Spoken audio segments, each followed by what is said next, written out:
members can see, there is a new sound system in the chamber. The microphones on the desks will be controlled by the sound technician, so please do not move these or switch them on or off. Please face forward as much as possible when speaking, so we can ensure that your voice is picked up. As ever, we are live streaming this meeting, and therefore microphones will be active when members are speaking, and the cameras will be broadcasting until the meeting closes. A list of all the members who are present will be recorded in the minutes of the meeting. As this will be a busy meeting, I would like to remind members to be succinct as possible in their speeches and questions, so that we can cover all the business we need to do. Finally, as we are in a pre-election period, members are reminded that there should be no discussions about issues in Harrow Road or West End. Appointment of relief chair. As I may need to vacate the chair during the meeting, I propose that Councillor Hines be chosen to take the chair as necessary. May I please have a seconder for my motion? Seconded. Councillor Swaddle has seconded my motion that Councillor Hines chairs the meeting as necessary. Unless any member objects, the motion will be deemed to be agreed. If anyone has any objection, please say so now. Good. Councillor Hines, please join me on the dais.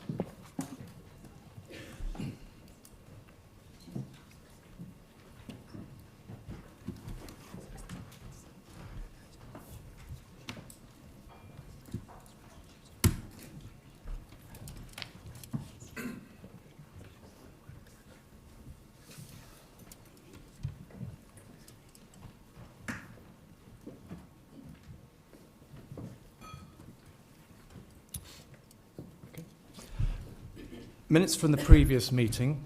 Unless any member wishes to raise a point of order relating to the accuracy of these minutes, I will consider that members are content that I sign the minutes of the last meeting. This is agenda item 2. Please state now if you wish me to raise a point of order. Okay, thank you. The minutes are agreed.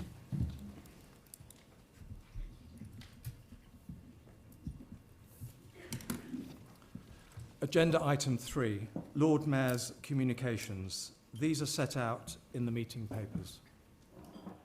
Agenda item 4, declarations of interest. It is necessary to declare any interest in relation to the issues on which there will be a vote.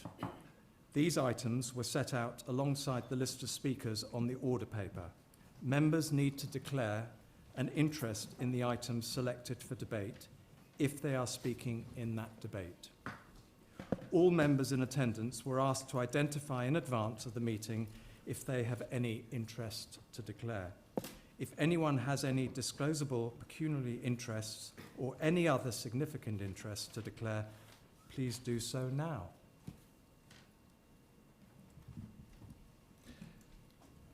Agenda item 5. There is no statement on urgent matters. Agenda item 6, councillor presented petitions and deputations. All councillors were asked to notify in advance of the meeting if they have a petition that they wish to present. I am aware of 2 petitions to be presented this evening. Can I ask firstly Councillor Hassan to approach the dais to present her petition relating to Formosa Street?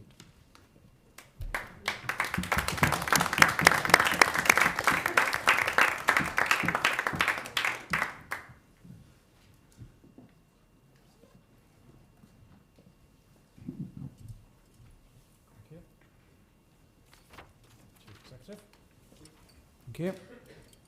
Thank you. Can I now ask Councillor Swaddle to approach the dais to present his petition on pedicab licensing?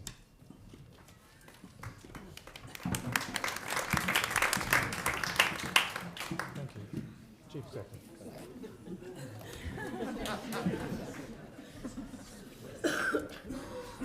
Thank you. I'm not aware of any other petitions. However, if anyone has a petition they would like to present, please mention this now. Thank you. Agenda item 7, public participation. Each member of the public selected for this item and here this evening has been submitted or has submitted a question or has a petition which they will present to the relevant cabinet member. They will have up to 2 minutes to present their question or petition. Then the relevant cabinet member will have up to 2 minutes to respond. Can I ask that when you are presenting your question, you adhere to the question you submitted, which you have a copy of? Can I also ask the cabinet members who are responding to please be succinct in your response?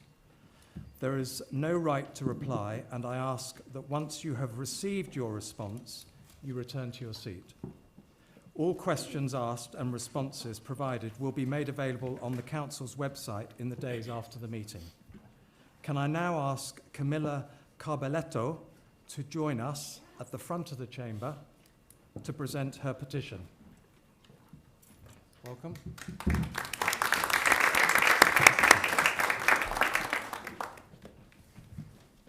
evening.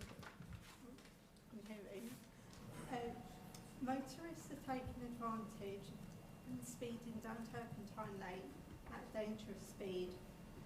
Can the council please help make this road safer by providing signage, speed camera or speed bumps to deter this extremely dangerous behaviour which has already caused accidents, and there is great concern by local residents and the community regarding our safety.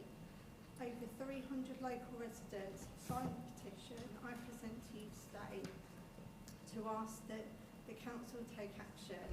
Peabody also agreed to install speed bumps along Peabody Avenue to address the speeding problem, but they still haven't actioned this work, which is also desperately needed.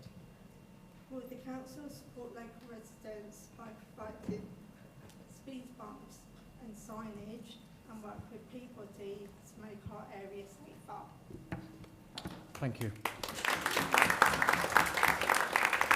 Can I now ask the Cabinet Member for City Management and Air Quality, Councillor de Mildenburg, to respond?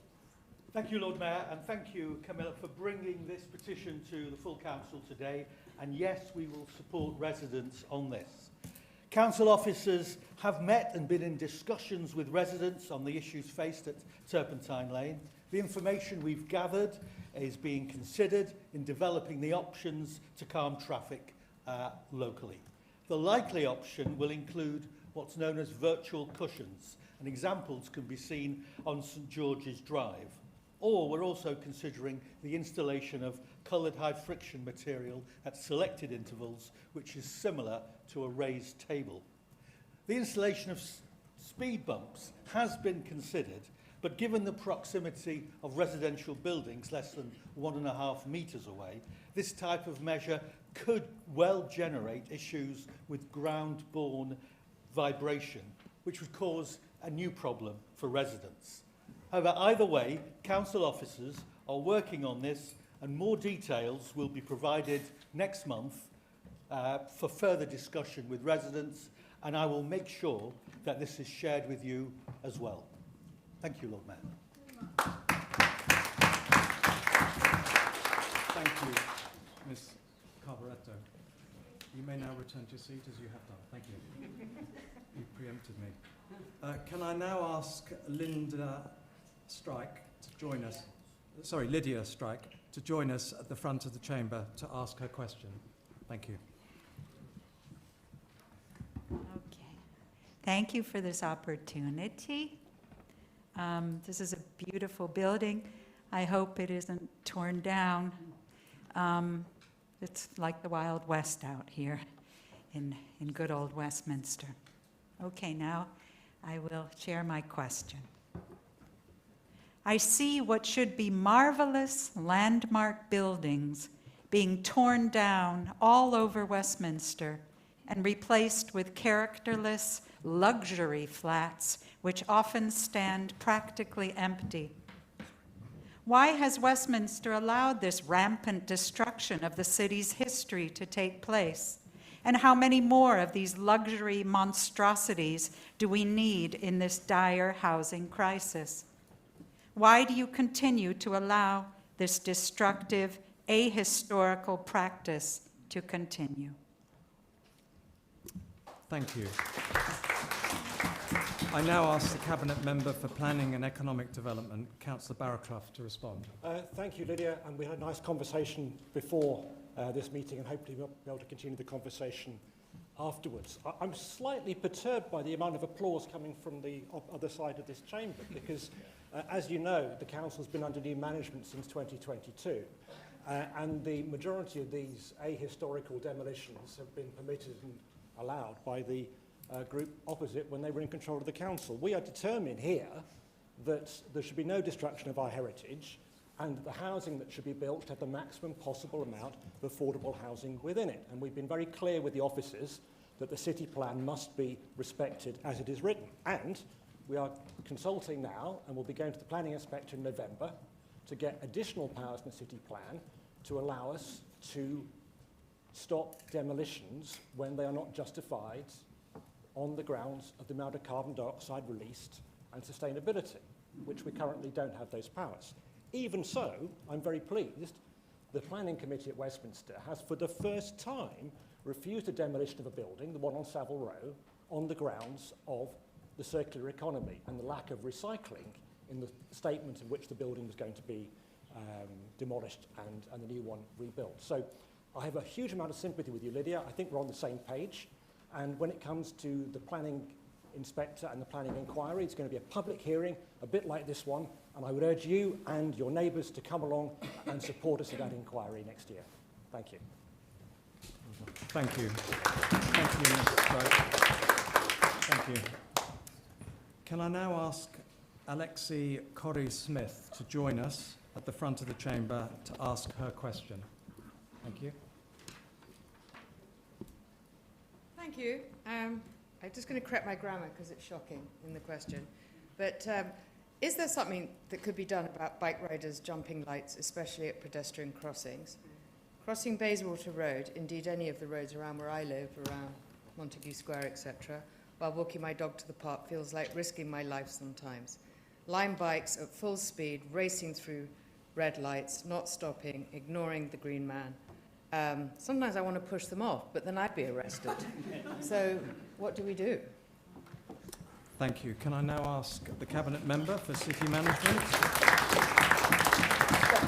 Thank you, Lord Mayor. City Management and Air Quality, Councillor de Mildenberg, to respond. Thank you, Lord Mayor, and thank you, Alexa, for bringing this question to the full council this evening. I can assure you that road safety is of the utmost priority to me and everybody else in this council tonight. All cyclists, including lime riders or any other bike hire users, are required to follow the highway code and adhere to signals. Such offences are a breach of the Road Traffic Act 1988 and is under the jurisdiction of the Metropolitan Police. Reporting a road traffic offence to the police can be done via the police website, and I'd encourage you and anybody else to do this when you witness an accident like the one you've just described. Here we are working hard to manage the growth of e-bikes on our streets by working with the stakeholders, including bike operating companies, to find the most suitable solution for issues of poor rider behaviour. As a first step, I believe the e-bike operators should use their GPS tracking to ban riders who go through red lights. We need a proper regulatory framework to be brought forward from government to include legislation that would enable local councils like Westminster to control the use of e-bikes and to allow us to act against bike companies and riders who continue to show dangerous and poor behaviour. Thank you. Thank you. Thank you, Ms. Corrie-Smith. Can I now ask Sian West to join us at the front of the chamber to ask her question? Thank you. Welcome. Sian, thank you. So thanks very much for letting me come here. This relates to Pimlico. Is that better? Thanks. So Westminster Council has proposed closing Warwick Way in Pimlico, the busiest road, to eastbound traffic from Belgrave Road with only one alternative route to Rochester Row and onto Westminster. This entails a diversion 5 times longer through narrow side streets and disrupting a key NHS medical centre. A statutory consultation was carried out in 2023. Over 92% of those responding objected. Local businesses similarly object along both Warwick Way and Rochester Row. Residents' associations object, and certain councillors object. Why is the council pursuing this proposal when the overwhelming viewpoint of residents and businesses is that the area object to what I would describe as an unreasonable proposal? Will the council pause on this proposal and consider alternatives that maintain a two-way vehicle use for Warwick Way, accessing Pimlico? Thank you very much. Thank you. Once again, I ask the Cabinet Member for City Management and Air Quality. Thank you, Lord Mayor. Thank you. And thank you, Sean, for your question. The Council carried out a survey of the continuation of the temporary alfresco scheme and a possible permanent scheme in 2021, which showed over 83% of the residents and businesses were supportive of the proposals. So we went forward to the formal traffic management order consultation, which sought views on the traffic direction and curbside. The Council received 972 pro forma objections, which were all the same response. Many people who responded to the Council expressed their anger at receiving a communication from the medical practice on a non-medical matter, urging them to object to the traffic proposal. I understand that the NHS Commissioner, Information Commissioner, has been asked to investigate a breach of the GDPR regulations. Given the thorough consultation exercise, it's now time for delivery.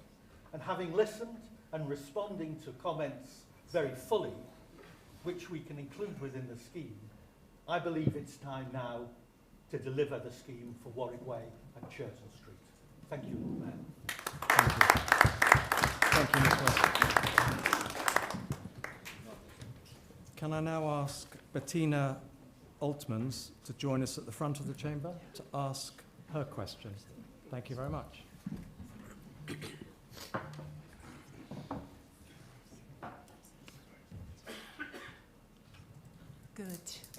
Good evening, ladies and gentlemen. I moved to London in 2018 and love to live in Westminster. I was lucky to rent my flat from a private landlord, and in general we have a good relationship. Still, we all know rents in Westminster are too high, and especially one-bedroom flats. And here my concern, they are not even in a good condition. I do ask the Council and the Government to set rent limits for private landlords, and these limits should be related to the standard of a flat. We have 2024 and energy prices are high. It is unbelievable landlords are not forced to install double or even triple glazed windows in older buildings. This would reduce heating costs immense. It is as well unbelievable that many flats in converted terraced houses are zero insulated. This must be reflected in rent prices. Landlords can as well not even just increase rents because of their mortgage got up.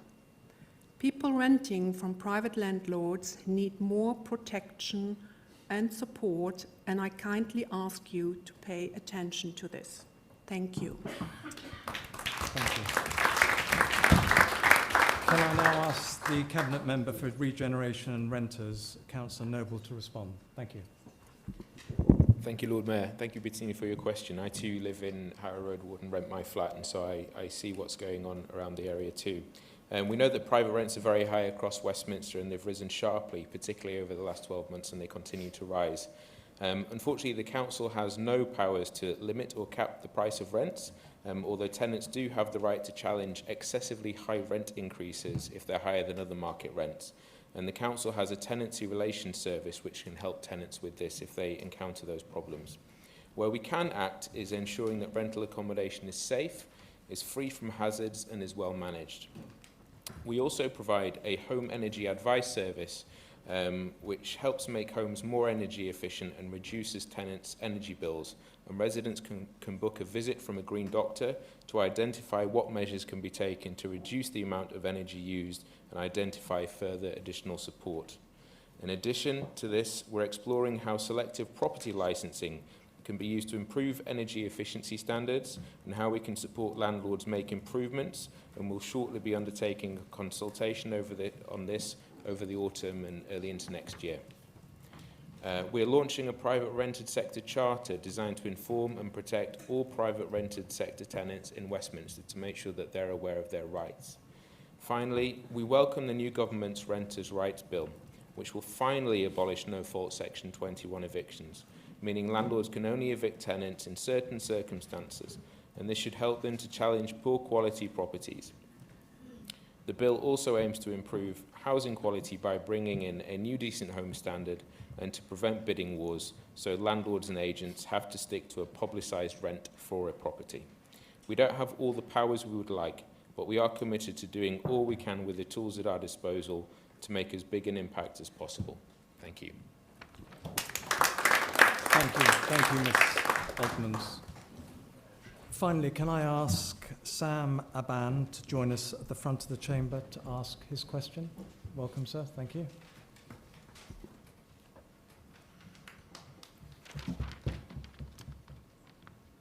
Why a permanent resolution cannot be found to refuse from Clarence Gate, Glenwell Street. Glenwell Street is a wide street and with pavement both sides, whilst Chatford Street is a narrow street with pavement on only one side. Good evening, council members. I'm here on behalf of the residents of Chatford Street, a quiet neighborhood in Marylebone, Westminster, where I have lived for over 25 years. We are facing a serious problem that is affecting our quality of life. Residents from Clarence Gate, Glenwell Street have been dumping their waste on our only pavement. This, along with infrequent bin collections, has created a health hazard. Our pavement is continuously covered with rubbish, both back and on back, which in turn attracts more waste, which then attracts vermin such as rats, cats, dogs, pigeons, foxes, all of which have been seen ripping bags open. This problem means that the residents are forced to walk in the street, which puts them and their children, the elderly, the blind, at risk, not to mention the residents who use the wheelchair. Several of us have attempted to speak with the porters of Glenwell Street building to no avail.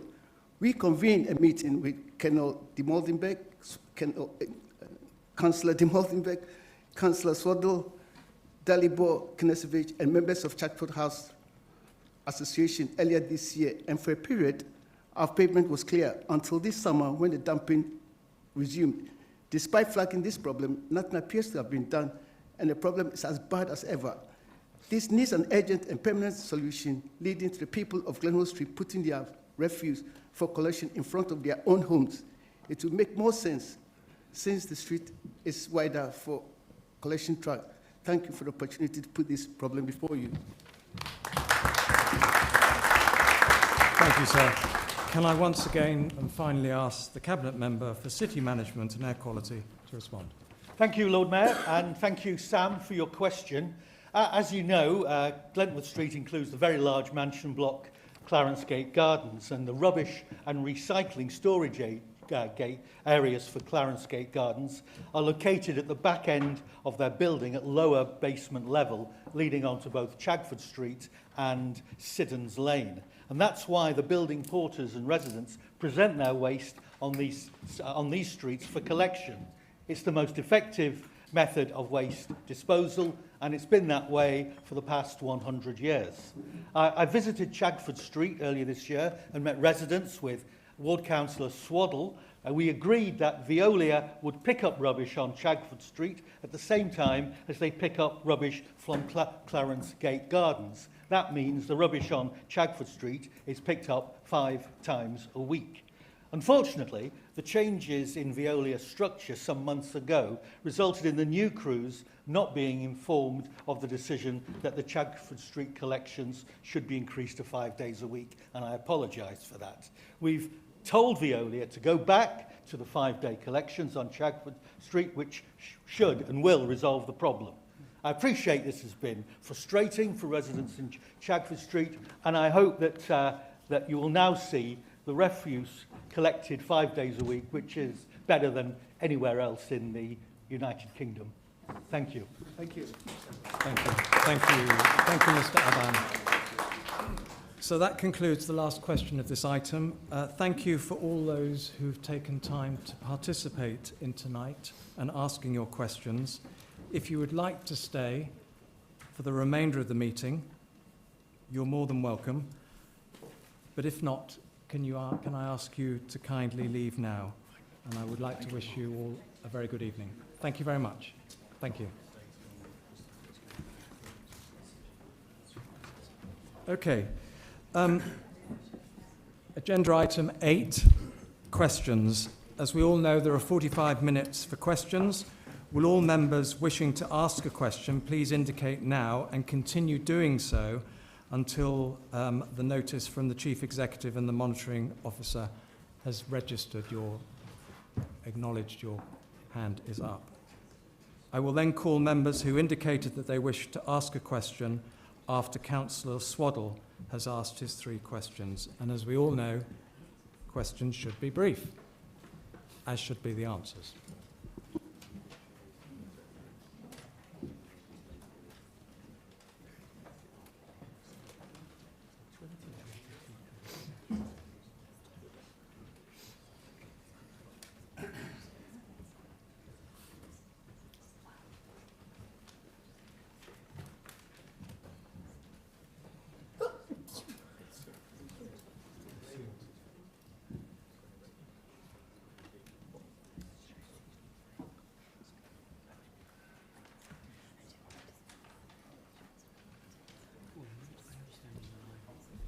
Okay.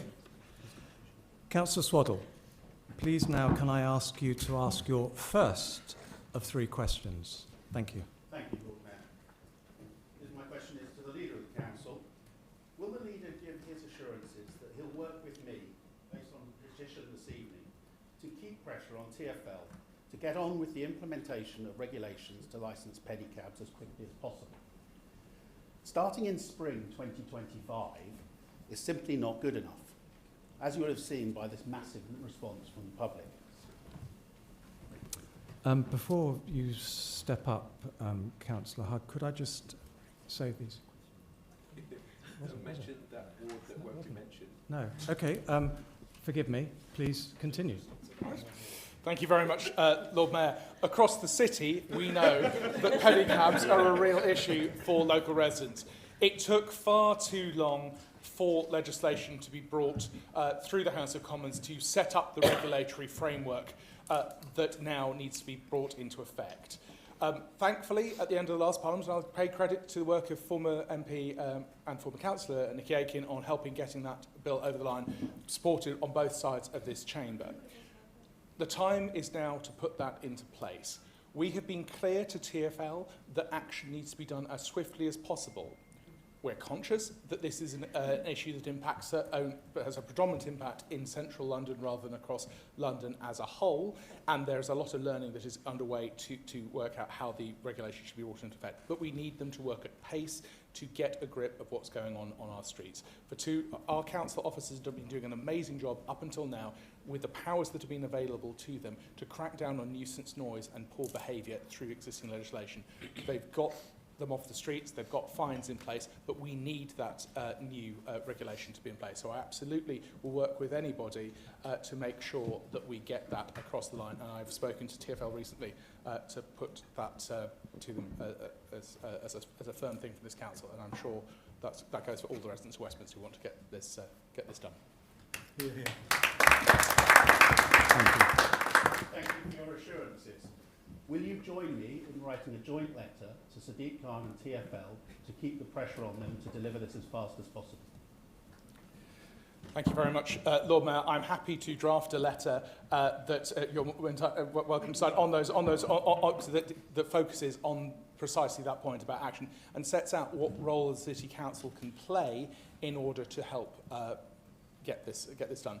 I want to again pay tribute to the work that our officers have been doing to help inform TfL about the peculiarities of the pedicab situation, and I'm happy to work with people across the chamber to make sure that that message is reinforced.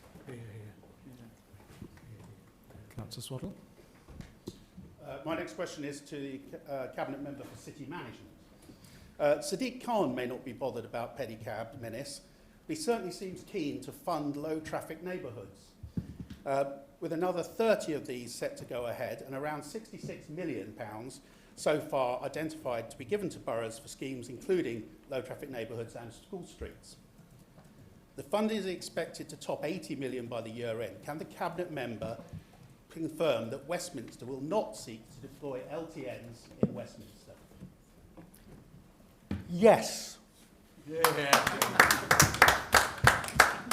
Best answer ever. Thank you for your brevity.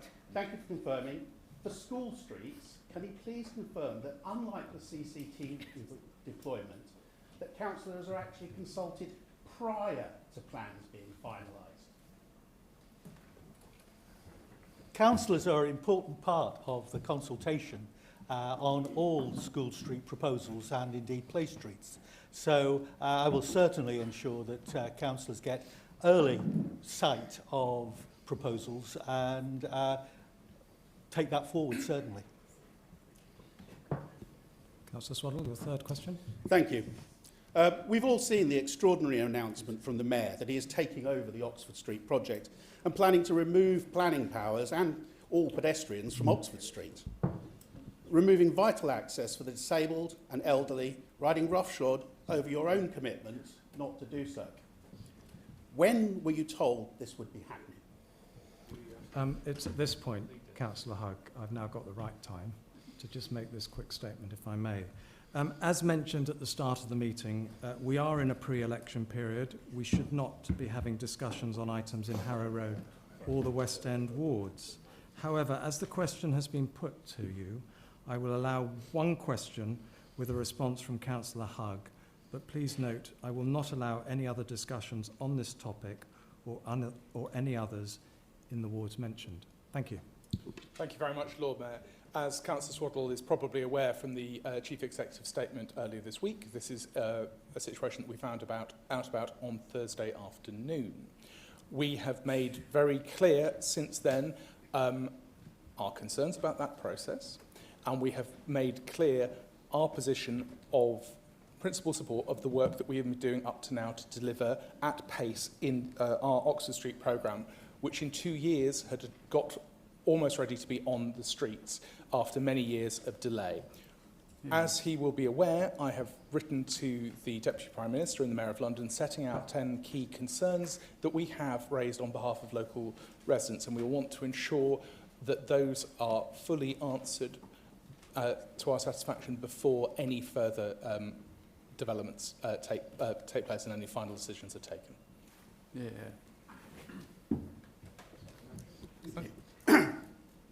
It's quite clear that you have no influence on national policy or London Labour policy for the Labour Party.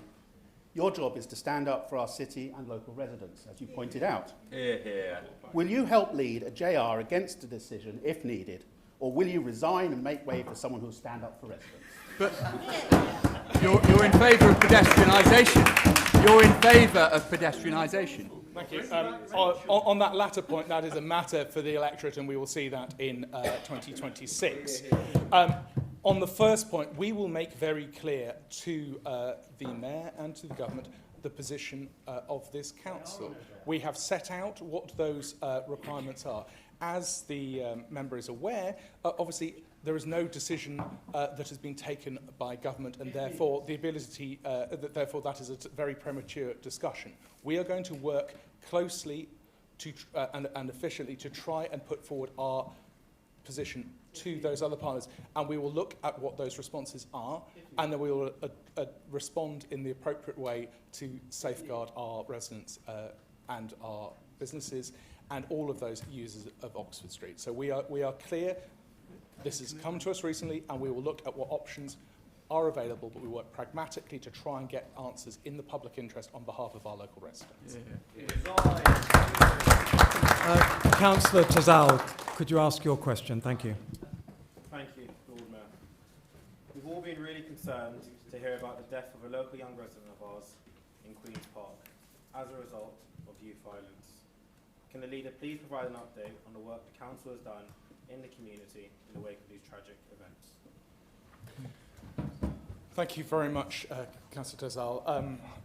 As you know, we were all shocked by the horrific killing of Tacon Roses a few days ago at the heart of Queen's Park.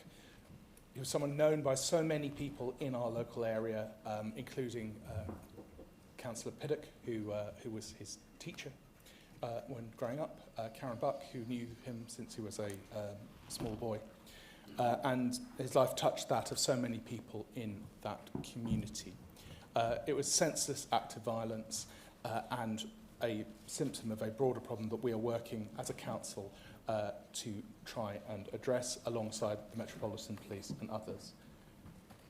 Councillor Sandquist and I, on behalf of and the Chief Executive, on behalf of the administration, attended a community meeting on the 10th of September, along with many other councillors and ward councillors at the time, to hear from the community about their pain and hear what they want from the council and other partners, including the NHS and police, to do.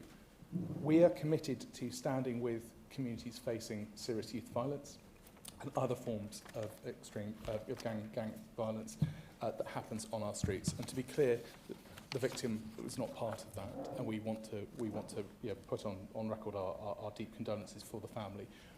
We are grieving with the community, and we are looking at what steps we need to take to further support communities that are facing vulnerabilities like that. So our heart goes out to them, and we as a council stand with them in the days and months ahead.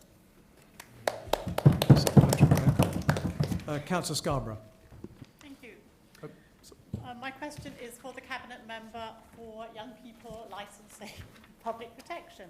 So under the Levelling Up and Regeneration Act, which came into effect on the 31st of March 2024 and was made permanent, the pavement licensing regime concerning tables and chairs on the highway now has only 14 days for anyone to make representations to the council. And you have to be able to see the blue notice which they are required to post outside the premises. Please can we have a date for when the council will produce a register for members to be aware of which premises are applying for these tables and chairs licences in their ward? Thank you very much, Karen. Councillor Scarborough, for your question. And I too share those concerns that 14 days is way too short for a turnaround and for members to actually have their say. We will be working with officers around how we sort that time out. But what I can say is that we will work with ward councillors that are most affected by table and chairs pavement licences. Yes, you're right, it started in May, and that is for 6 months. Every 6 months they will be able to renew their licence, and it will be up to 2 years that they could have a licence for. So we can work with you and colleagues on more matters, on pavement licences or anything else that matters to you. Thank you. Thank you. It doesn't quite answer the question about when we're going to get a register, because actually the 14 days is statutory in the legislation. So supplementary, can the member please advise how many enforcement notices have been issued for breaches of conditions of payment licences under the new regime, and what action is being taken where permission is being ignored?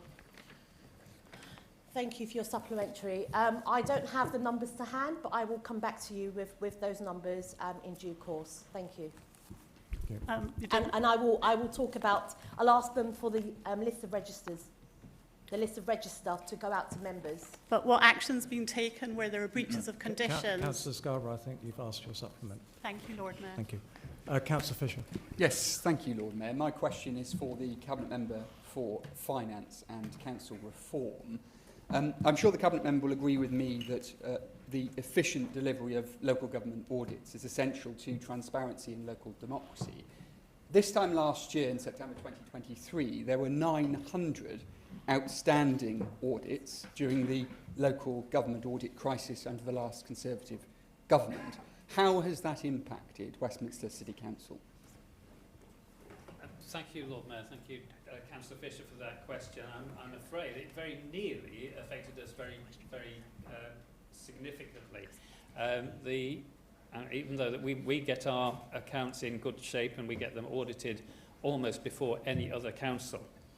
The council has agreed forward borrowing, as members will know, £400 million at extremely advantageous rates agreed before the pandemic from 4 different lenders. Now, one of those lenders, not so familiar with the state of local government in the United Kingdom and local government audit, took fright at the fact that the audit crisis and the capacity in the area meant that we had not actually had formal sign-off of our accounts and was threatening, very seriously threatening, to rule us in default, and therefore cancel our forward borrowing. After some persuasion, they saw sense and we kept that. But I was determined that we should not be put in that position again. Before and that to avoid that, I agree that we should seek a public credit rating from Moody's. And supplementary, if I may, Lord Mayor, can you provide us with an update on the application for credit rating from Moody's, Councillor Boothwood? Thank you, Lord Mayor. It's what's fundamental to the process. Of course, this is an independent and objective assessment carried out by Moody's. And the decision was reached in July, and it gave the Council an AA3 issuer rating with a baseline credit assessment of A1 and outlook stable. But given that the United Kingdom's sovereign rating is only AA3, that is the highest possible rating this Council could possibly have achieved. The Moody's report said Westminster under Labour has strong financial management with prudent fiscal planning. This rating, Did it specifically say that? it's, well, the rating was applied for under Labour. And it was our fiscal planning, it was our financial arrangements. This rating will help us deliver our large and ambitious, that's a quote from Moody's, capital programme, and will help lower the cost of achieving and delivering more social housing. Councillor Robertson. Councillor Robertson, the floor is yours. Thank you. Given the importance of affordable housing delivery for our city, could the leader of the council update this chamber on which new major housing schemes have been identified and added to the delivery pipeline under his administration? I believe that's a matter for the Cabinet Member for Regeneration and Renting, so I'll put the question to him. Is the leader of the council not able to answer on which major schemes Is your have been question added directed, to the... Councillor Robertson, to the leader? Yes. Councillor He should Howe? be able to answer this. Leader? We are working at pace, but as the Lord Mayor knows, obviously any Cabinet Member is able to, of course, hand the question to her. But in answer to her question, we are working at pace to expand the pipeline that we have to make sure that we're delivering even more council homes and intermediate homes for local people. We are moving, we have recently broken the logjam that was affecting delivery of the Liston Grove site that will be able to be moved forward and into delivery.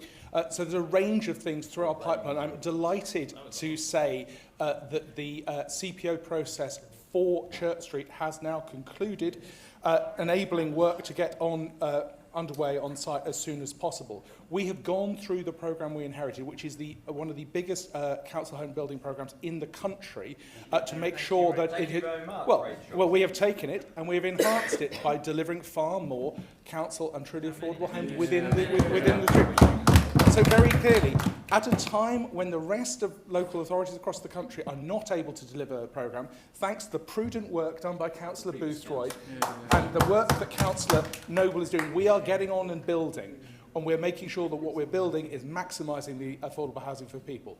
And we will set out in due course the next stages of our programme. We have ambitious plans, but we want to make sure that they're right to be able to be delivered, because we don't want to promise what we can't deliver in these difficult times. Thank you, Councillor. Supplementary? Lord Mayor, I'm afraid I find that a shocking response from the leader of this administration, which is supposed to share our commitment to affordable housing delivery. In almost 2.5 years, they have not identified any new major schemes, and the leader of the council should absolutely be aware of that. Is he not concerned that by not bringing forward and adopting any additional schemes for the building pipeline, that this will leave the council very short on its delivery? And by the way, is it not also a major concern that with this failure, that the Mayor of London, we can't mention the scheme elsewhere, is going to step in and grab control of our housing delivery as well? Thank you, Councillor. Of course not, Lord Mayor, because the difference between us and many past Conservative administrations, and sadly many other local authorities across the country, we are getting on and building council homes across our Only city. from our Well, let's be clear. Something that you would try and claim as your scheme was 291 Harrow Road. The reality is you just bought the land and you didn't have any plans to do anything with it. We know, Rachel, because we've seen the paperwork, Rachel. That's we know. Rubbish. No new identified schemes. Sorry, you left the a plot of land empty. You know that as well. You know that full well. We're getting on, talking to local residents, working to deliver that scheme in addition. So ultimately, you may claim that as one of your schemes, but you left us with nothing. We are getting on and building that. You know that's true, Rachel. You know that's true. You know that's true. You know that is true. Thank you, Leader. You know that's true. Thank you, Leader. I haven't used this yet, so Leader, thank you. Well, it's important to be clear with Councillor people who Lilly. have short memories. Thank you, Lord Mayor. The first thing victims of crime say to me is, where is the CCTV? Tempted to say Nikki Aitken abolished it, I'd like to ask the Cabinet Member for Public Protection. True. What happened to the 75 CCTV cameras? They disappeared. They were switched off. Anyway, the Cabinet Member for Public Protection might be able to outline what's happening to Westminster CCTV. Thank you. Thank you, Councillor Lee. So whilst there have been a couple of tragic incidents in Westminster in recent weeks, Westminster still remains a safe city and a safe borough. We work closely with partners such as the police and affected communities after a serious incident. I would urge anyone that is a victim of crime to call 999 and to report it to the police. As you all know, we have launched our 100 CCTV service, 100 deployable cameras, in order to assist the council and our partners in tracking down and helping our tackling crime and our antisocial behaviour, as well as noise and fly tipping. So these cameras are there to help us and the police and any other partner that wishes to use them. They are monitored 24/7 from our service centre at Hammersmith and Fulham Council, and we have two full-time staff members that monitor the cameras there. So while CCTV is a tool, and it can be used by our local neighbourhood coordinators, it's one part of the council's problem-solving approach to resolving antisocial behaviour problems within local areas. So that's what we're doing at the moment, and that's where our cameras are, and we have cameras. Supplementary, please. I have to tread quite carefully because of the ward I'm in. Would the Cabinet Member for Public Protection like to mention any of the other wards that will be receiving CCTV in response to their neighbourhood coordinators and councillors working together? And I won't mention my ward. Please don't. As you know, cameras have been allocated to to all wards, including the ward that we're not supposed to be mentioning tonight. And I'm pleased to say that there will be cameras in that ward on particular streets that have been raised as you know, an area of nuisance, antisocial behaviour and fly tipping. So I'm pleased that that work is on the way and we are working towards delivering those cameras in those areas. Thank you. Thank you. Councillor Dean. Here, here. Thank you. My question is to the Cabinet Member for Children. There is no statutory provision for no recourse to public fund families. Do you think we should be doing more to support this vulnerable group? Is that to me? Okay. Thank you, Councillor Dean. As far as I'm concerned, as far as I'm aware, we are supporting families that have no recourse to public funds, and that is vulnerable families and refugees in the city. So if you want to share the details that concern you, I will be happy to take them up and make sure that we address those particular issues. I don't think you're making enough provision. How can you make this provision when there is an overspend on placements and direct support costs due to an increase in looked after children and care leavers? Maybe you can spend less on community hubs and redirect some of the £10 million to children's services. Sorry, I don't think that relates to the first question, because your first question says that we don't support, and now you're saying that it's not enough support. Which we do support them, but I'm not sure about your second supplementary question. You're supporting them directly. I don't think you're... We are supporting everyone that needs the help and that's coming forward for help. Okay. I can assure you that is definite, and we do have a support in place for those vulnerable and those particular groups that you're mentioning. Thank you. We never turn anyone away, particularly those vulnerable groups. Thank you. Thank you, Councillor Less. Councillor Southern.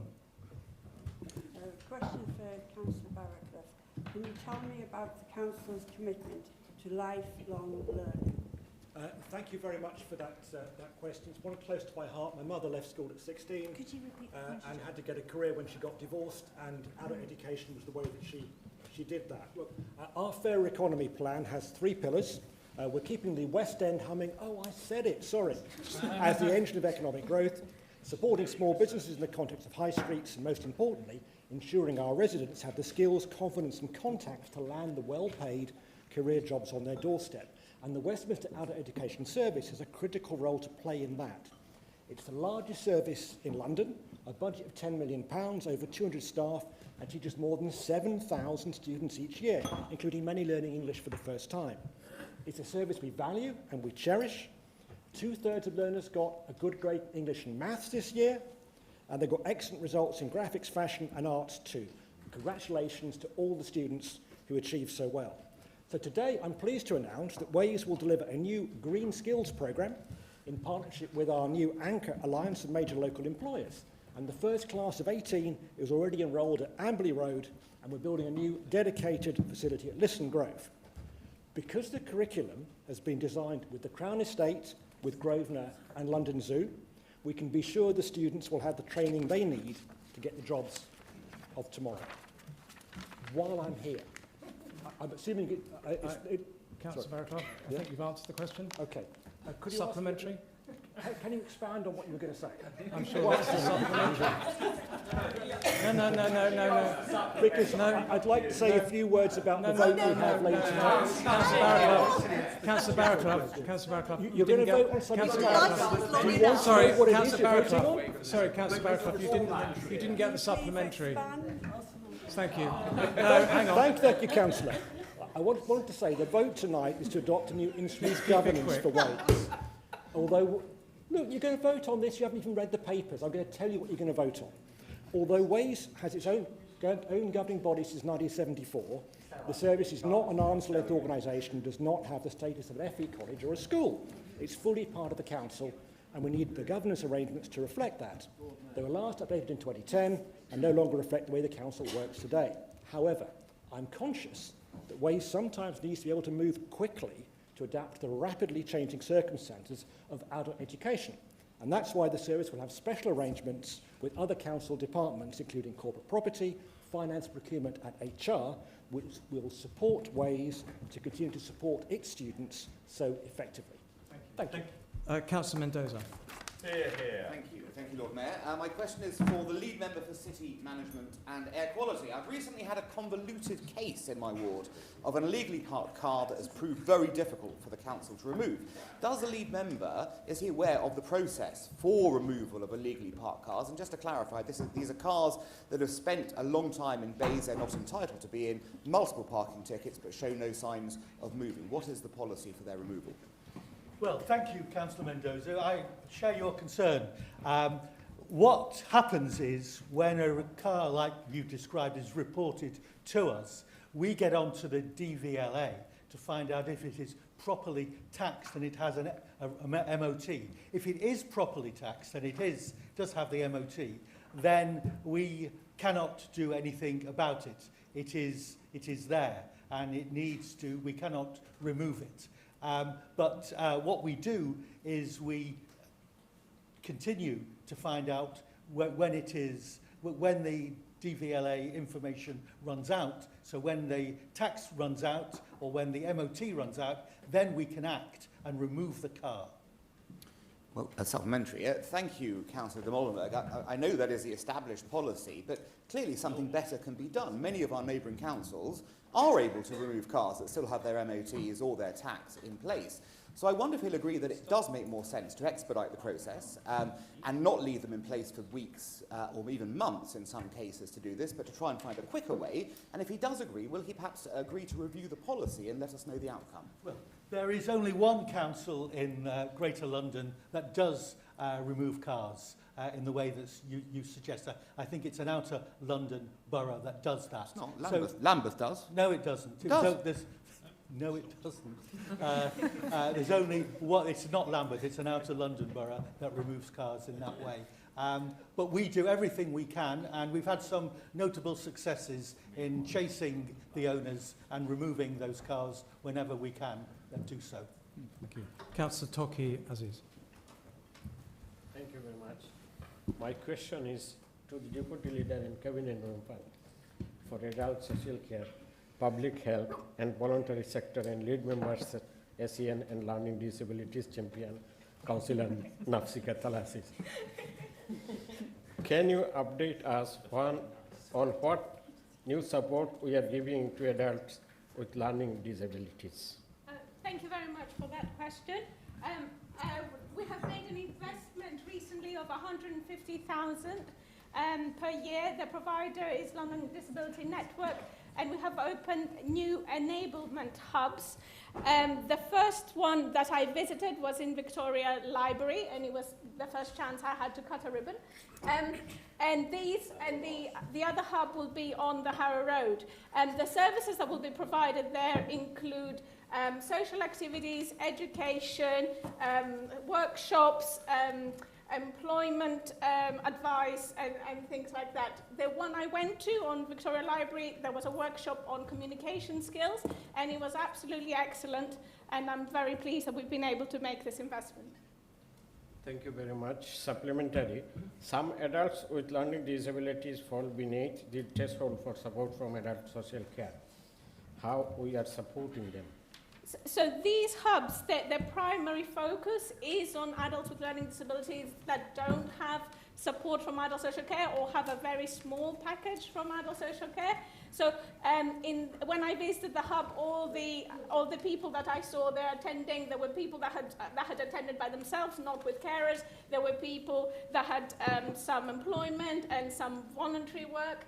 So there were people who were very, very independent, and a service like that enhances their independence and helps them maintain it. Thank you. Can I ask most newly elected councillor, Councillor Hannah Galley, to ask her question? Yeah. Thank you. My question is to the Leader of the Council. There's been a lot of speculation about what will be in the Chancellor's first budget.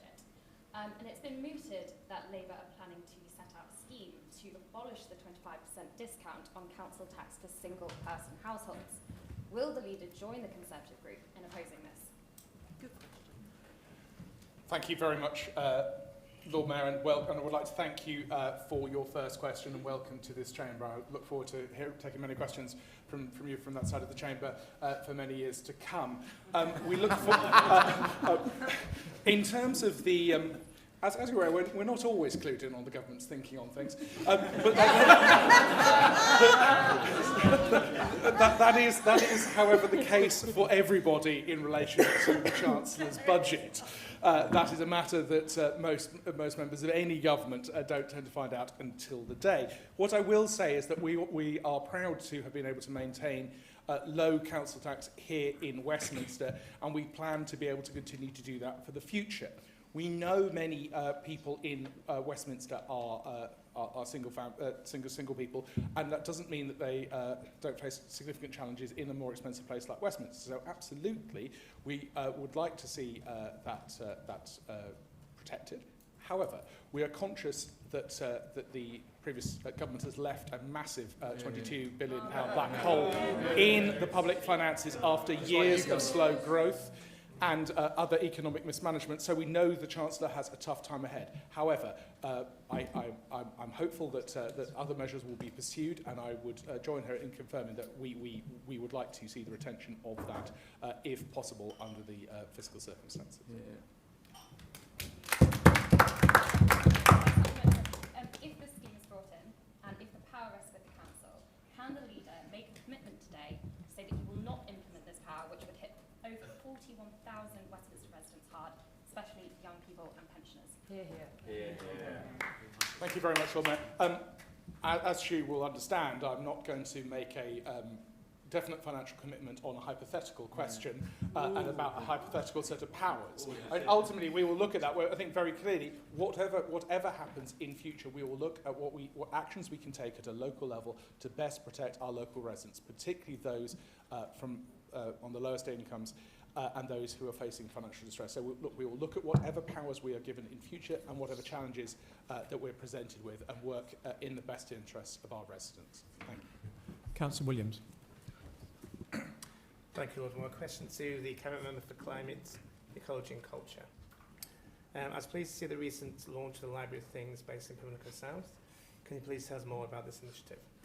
Yes, thank you very much for your question, Councillor Williams. I was really pleased that we partnered recently with the social enterprise Library of Things to open our first rental library of things in Pimlico Library, opened at the start of September. And it was great to see yourself from Pimlico South and Councillor Pitford from Pimlico North at the opening, which is going to be so beneficial for the residents of Pimlico. Just for those who aren't aware, and because your question asked me to say a bit more about it, it's a social enterprise which will give residents the opportunity to rent useful household items they might only use once or twice. For example, when I cut the ribbon, I used garden shears that would have cost 50 quid if I was to buy them, £3 if I was to rent them for the day. So that's the benefit it's going to bring in the cost of living crisis. It'll stop things going to landfill and will help promote a circular economy in Westminster. Thank you, Lord Mayor. Can I ask, how will we ensure the Library of Things is having the largest impact in supporting residents in Westminster? Yeah, it's a good question. We want to make sure that it's having the best impact, that it's being used, that we're encouraging our residents to get out there and actually loan the items. So we're going to be monitoring KPIs for the first few months very closely. A key one of them is going to be the average amount of loans taken every single week. We're going to be targeting 30 loans on average every week. And I'm delighted that in the first week, we had 45 loans, so already exceeding that target. And if we do continue to exceed the figures, if it proves to be popular, then I'm hoping we can explore opening one in the north and in the centre of the city in the future as well. Councillor Kaplan. Thank you, Lord Mayor. I'll do a brief intro. So my question is to the Deputy Leader, Councillor Less.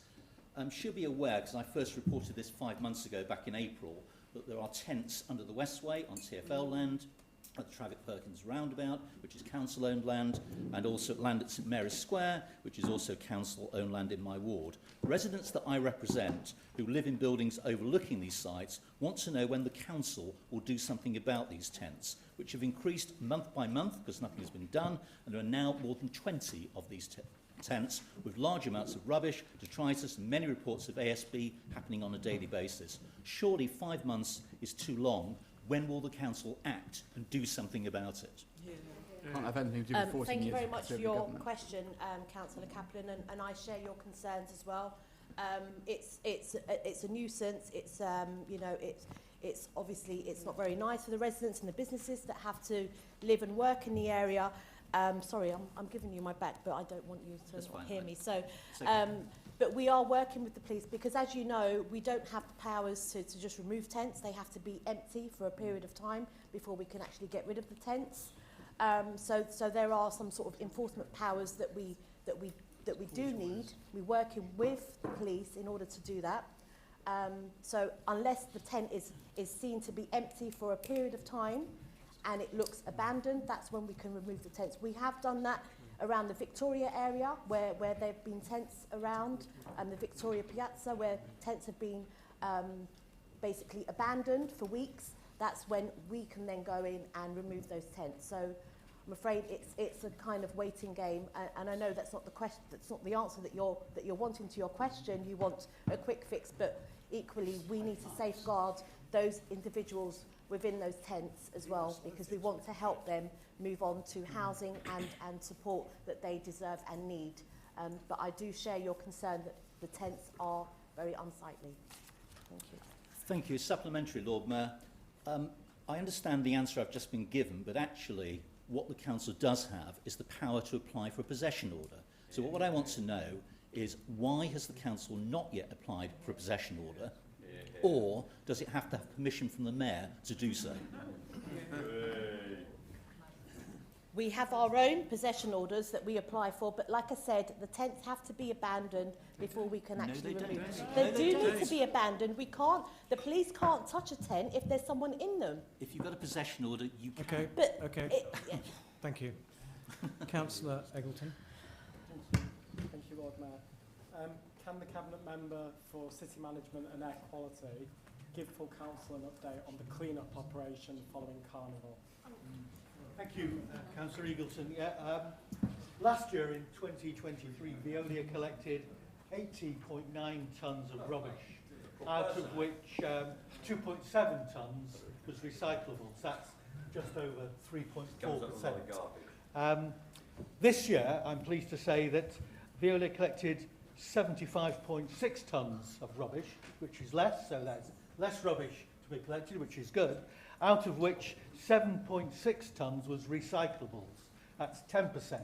So we are collecting less rubbish, but more of it is recyclable, and we've collected 3 times as much recyclable rubbish in 2024 than we did in the previous year.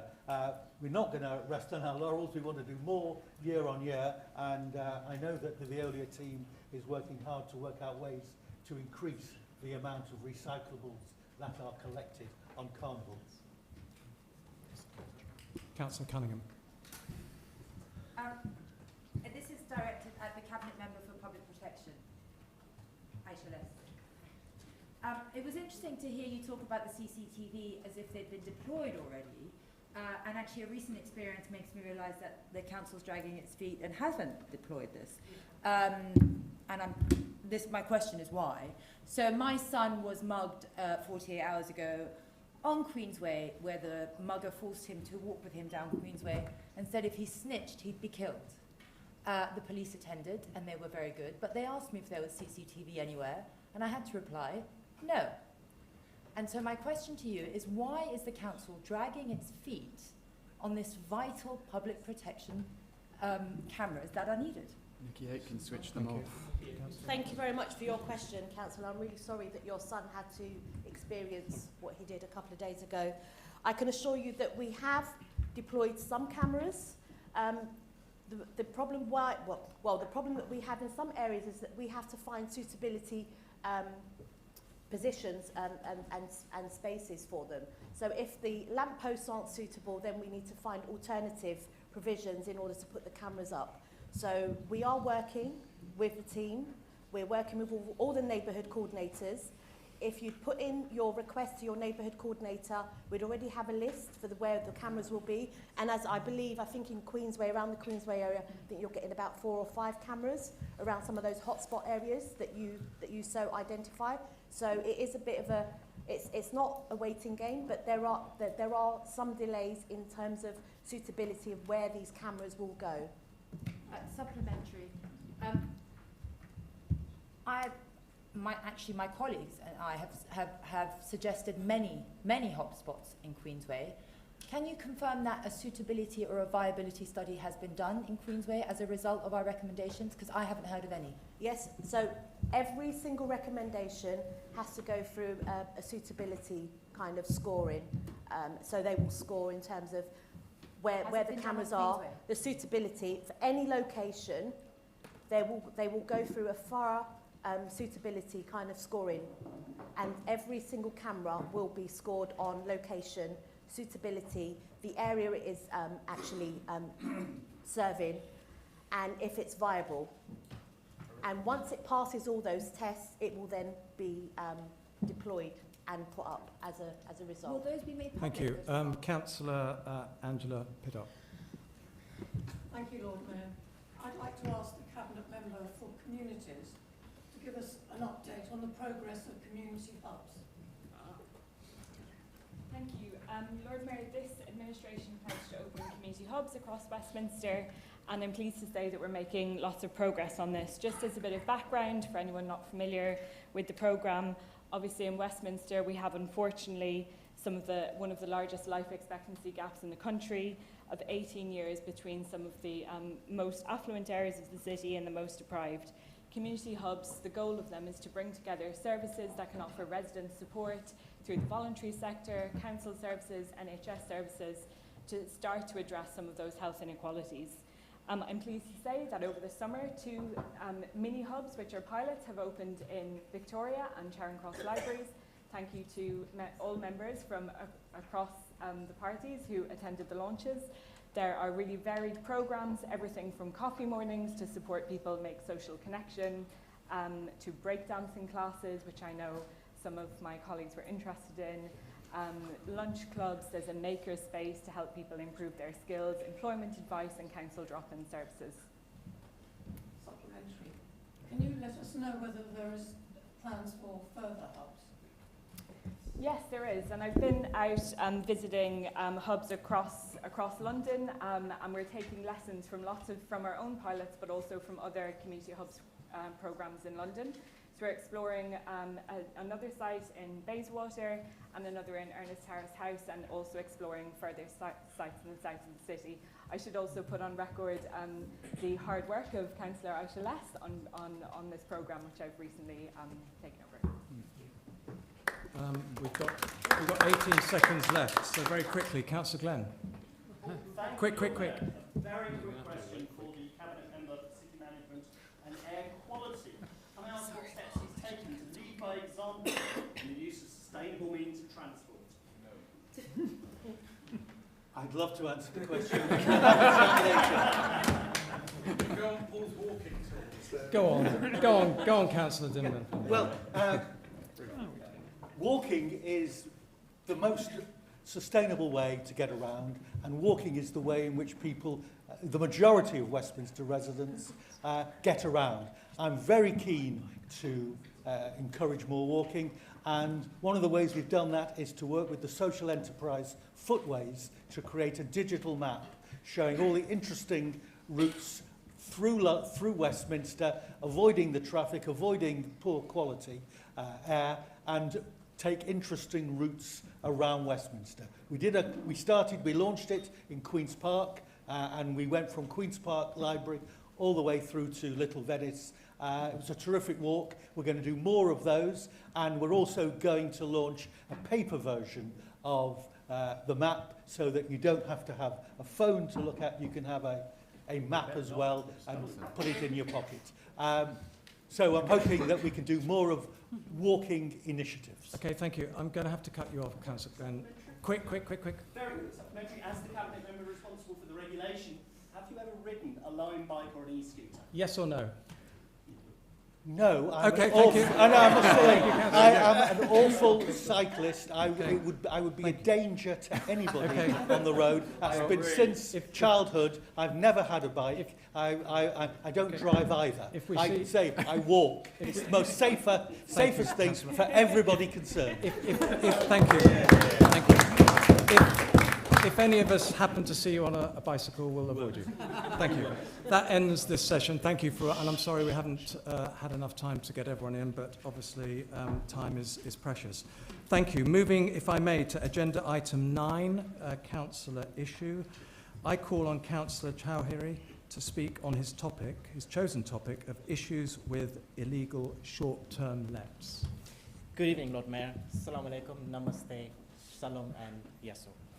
I want to remind everyone of a significant event from October 2007. 3 friends sharing rental property converted room into an air mattress, bed and breakfast to... Don't touch it, technician. 3 friends sharing rental property converted room into an air mattress, bed and breakfast due to rising rent. The goal was to host individuals visiting for work, providing security for the host and authentic local experience for guests. This concept has since evolved into a profit-driven model that competes with local hotels, allowing hosts to rent entire property while absent. This business model has gained global acceptance, including in Westminster City, as it offers passive income for residents facing high service charges. However, since 2015, when Conservative Housing Minister Brandon Lewis removed the planning permission requirement for short-term rentals up to 90 days, we lacked adequate primary legislation. Currently, only 2 enforcement officers manage around 10,000 short-term rental properties, and the council lacks funding to expand this team. On several occasions, I collaborated with 2 officers to investigate illegal shortlets in Park West, over 400 flats, and 25 Postal Place, more than 120 flats. I gained insight into the challenges officers face while completing a form that tracks nights a property violates the 90 days limit set by the primary legislation. This process resembles a game of whack-a-mole. I propose uniting major landlords, church commissioners, Freshwater, and Western Square within our ward to form a consolidated shortlet group. This group includes representatives from environmental and shortlet enforcement departments of the council, meets every 90 days to gather evidence, essaying the burden on the 2 officers who previously visited properties year-round to identify breaches. Now each property concierge fills out the witness forms and submits it to the council officers, indicating whether the property has exceeded 90 days limit. Residents are also encouraged to report violation through the council portal. It took 8 months to bring the landowners together under this unified framework. Ultimately, thanks to the teamwork of Ronald, Daniel, Collard, Mark, and Geraint, they served an enforcement notice to a property in our ward for the first time in 6 years. Challenges persist as we ensure all blocks convey a consistent zero-tolerance message towards illegal shortlets. Unfortunately, some notices were removed by aggressive agents who abuse concierge persons. And certain concierges were reportedly bribed with thousands of pounds to allow illegal shortlists. The level of corruption is so significant that it requires stronger primary legislation mandating individuals to register with council if renting out properties as a shortlets for the business purpose. Further, the business should assess based on a business rate rather than residential council tax. I emphasize the issues of illegal short-term rentals because they, while generate profits, they adversely affect residents through disturbance like noise, antisocial behavior, and fly tipping. For instance, a resident in Porchester Place reported recurring ceiling leak every month due to a shortlet property above his flat. Long-term residents in my wards are forced to evacuate their homes due to significant rent increase as agents convert property into night shortlets for greater financial gain. I hope the Renters' Right Bill from the Labour government will address the illegal eviction. Lord Mayor, the safety of residents and those renting shortless property is at significant risk. Recently, a fire on the 9th floor of shortlet building on the 9th floor of a shortlet building resulted in 50% fire on the 9th floor of a shortlet building resulted in 50% evacuee being tourists. The building management lacked essential information, leading to confusion about shelter options for the night. Fortunately, our exceptional London Fire Brigade, along with the police and ambulance service, managed to control the situation. My concern extends beyond this incident. I once witnessed a family of 6 stranded outside a residence on Albion Street for 8 hours after being evicted from their shortlet accommodation, while the agent had vanished. Illegal shortlet properties contribute antisocial behaviors and drug-related issues due to inadequate management by the state agents, and some are involved in fraudulent activity and money laundering, creating a lawless environment in Westminster. Just last week, we had to involve the police to disperse a rave party in a short-lived property, a persistent problem for years. The Lord Mayor, all Westminster MPs, current and former, seem to agree on the challenges residents face due to illegal short-lived term rentals. Nevertheless, even within existing regulations, Westminster Labour intends to enhance the inspection frequency to address the violation related to unauthorized rentals exceeding 90 days. However, I must reiterate the situation concerning the cabinet member. It has been 2 years and we have only 2 officers investigating 2,500 properties, significant outnumber that there are over 10,000 short-lived rentals property in the market. I would like to formally request that the cabinet member consider increasing the number of short-lived officers from 2 at least 6. This increase would enable them to constantly visit properties and ensure that witness statements forms are completed by the concierge. It is concerning that since February, the council has not received a single form from Park West, especially given the Park West has been prominently featured in the news regarding shortlists. Furthermore, I will urge our members of parliament to take action to mitigate the spread of illegal short-term rentals before it's too late. If we fail to intervene, residential property may be transferred into hotels, resulting in a greater number of hotels serving as temporary accommodation for homeless individuals, which would further exacerbate the financial challenges faced by the council. Thank you. Councillor Noble to reply. Thank you. Thank you, Lord Mayor, and thank you, Councillor Chowdhury. Congratulations on delivering a 15-minute speech in 5 minutes. We have at least 13,000 short-term lets in Westminster, which is more than any other area in the country. This doesn't include those hidden from view, being offered away from the known-about platforms. What were once homes for local people have been taken out of the housing market in the middle of a housing crisis. This is having a real impact on rent levels in the private rented sector, throttling supply when the market is already very illiquid. Local residents often face the impact of noisy parties and dumped rubbish, as you were talking about, and hotels are faced with an uneven playing field as they have to bear the cost of business rates, corporation tax, commercial waste collection, and complying with regulations that the short-term let market does not. There are some real horror stories in our city, such as what you were talking about just before, a whole block of flats that had more rooms for short-term let than the Ritz. And we're currently investigating a new record high 2,400 properties which are suspected of being used unlawfully for short-term letting. Now, many of the issues that you refer to and some of the suggestions that you have would be resolved by the swift implementation of a register at a national level, which will allow proper enforcement of the 90-day rule, so that we can identify permanent short-term let use and take action to remove them from the market with the aim of returning them to the private rented sector for long-term lettings where they should be. What we do not support is any proposal to make properties which are already used for unauthorised short-term letting exempt from the need for planning permission. As you say, we want to return back to the pre-2015 position on the planning regulations. The most conservative estimate of homes lost to short-term lettings equates to at least 3 times the total number of homes the council requires annually, as identified in the housing delivery test, and several times more homes than are completed annually. It is likely that the permanent loss of this number of homes in a single event would take the city's housing market decades to recover from, and we believe this figure to be an underestimate due to the less visible means of short-term let activity that I was talking about, large concentration of homes around Edgware Road which are known to be advertised overseas or through medical tourism agencies.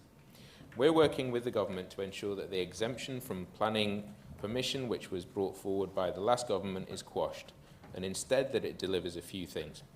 A compulsory registration scheme capturing each individual property with a unique property reference number. Commercial measures being in place, an accountable individual who has gone through ID verification and to ensure there is gas safety certificates, commercial waste contracts, appropriate insurance, etc. We also want to see that a proportionate registration fee system is put in place based on the cost of monitoring and enforcement. That will provide the council with the resources that you suggest that we need, and I believe that you're right in order to fully take control of the situation. We want powers for local authorities to prosecute hosts for antisocial and illegal activity, such as fly tipping, noise nuisance, etc. We'll continue to work with Rachel Blake, the MP for 2 Cities, who led a Westminster Hall debate on this very subject last week. Another example of our local MPs working hard to advocate for the council and our residents as well in Georgia and Joe, our other two members of Parliament. I want to thank you for delivering your speech on this subject. It's something that we're all, across the council, we all care deeply about, and we hope to be able to do more soon.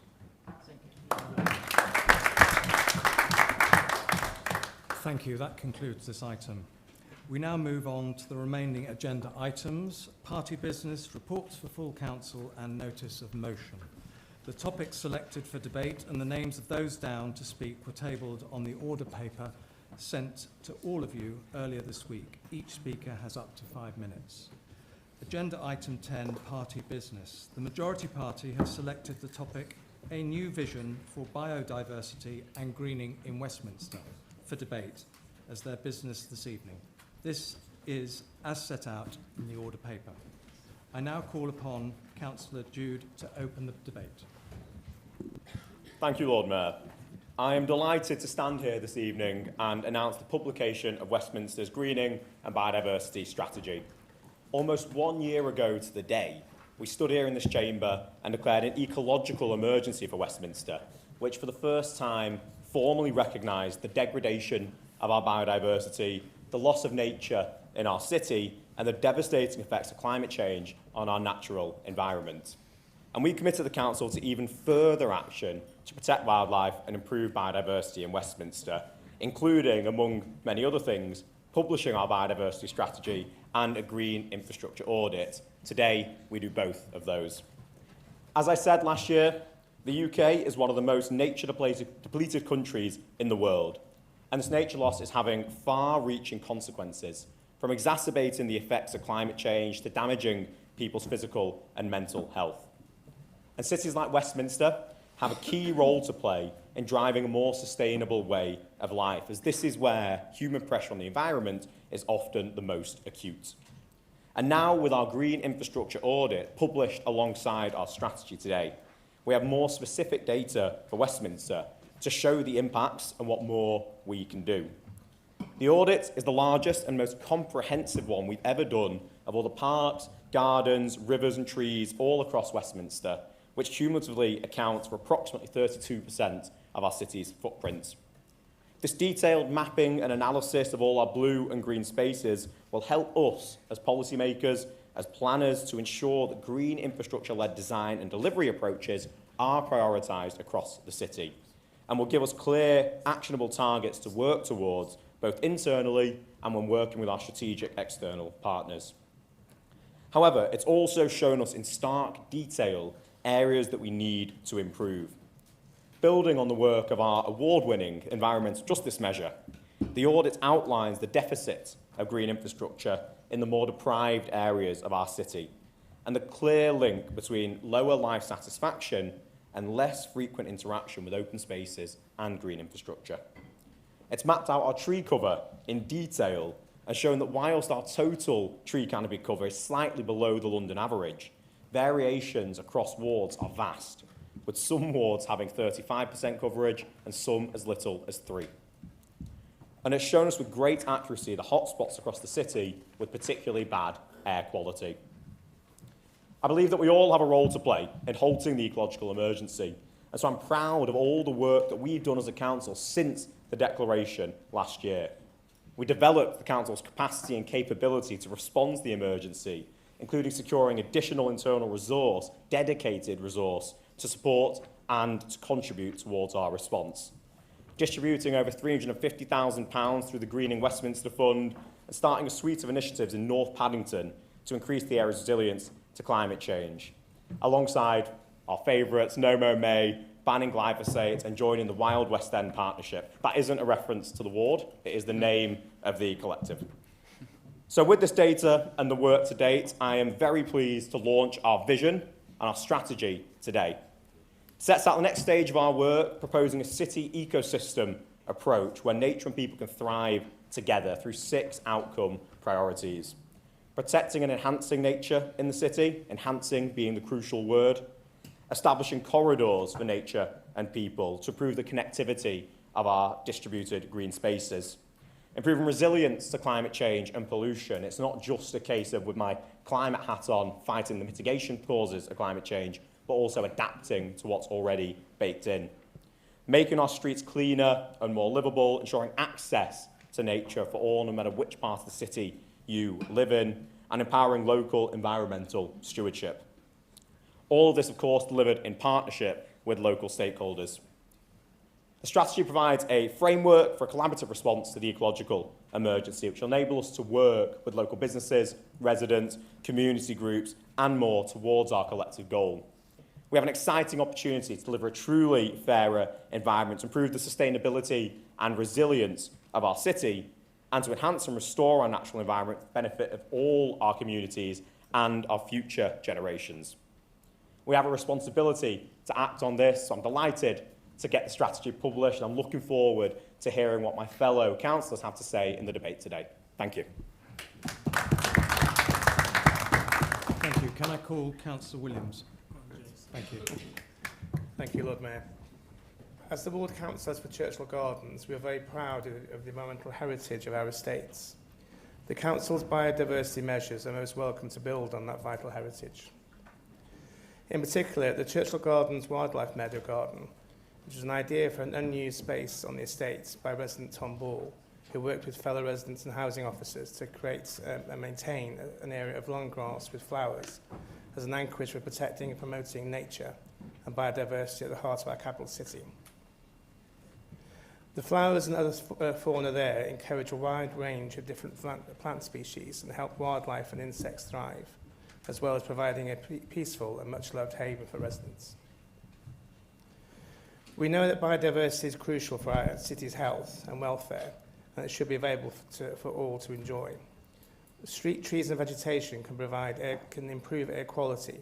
Particulate levels can be reduced by up to 60% on tree-lined streets compared to those without streets. Just 46% of people from low-income households who earn less than $15,000 have easy access to green spaces, compared to 70% of those households with income over $35,000.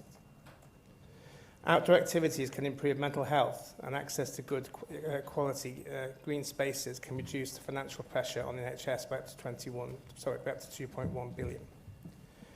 No one should feel they have a lack of access to green spaces and the benefits they bring due to their location or financial situation.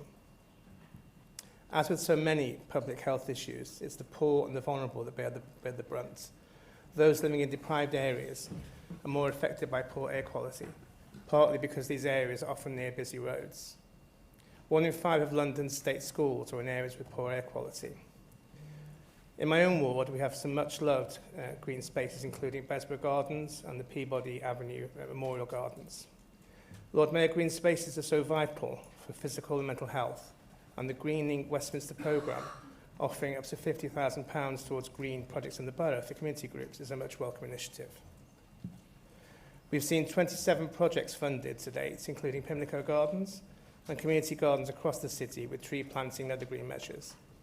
Environmental justice measures are important to ensure the focus continues to be on the areas of the most need.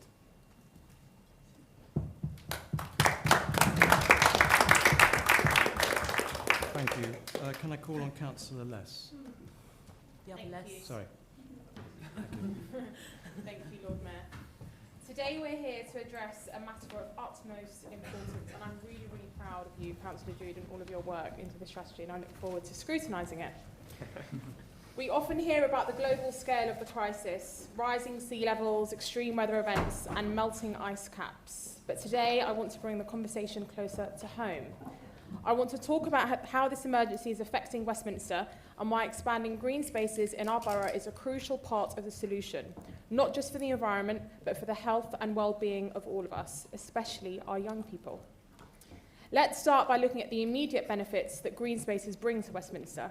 We are already seeing the impacts of climate change here, with hotter summers and unpredictable weather patterns, like today. In the morning it's winter and in the evening it's the summer. But Westminster, like many urban areas, is highly vulnerable to what's known as the urban heat island effect. This affects the air quality, makes life unbearable during heat waves, and increases energy consumption as people turn to air conditioning to cope, or heating to cope on the other side. Planting more trees and creating more parks can mitigate these effects, cooling down our streets and improving our air quality, which is particularly important for our borough, with high levels of pollution from traffic and industry.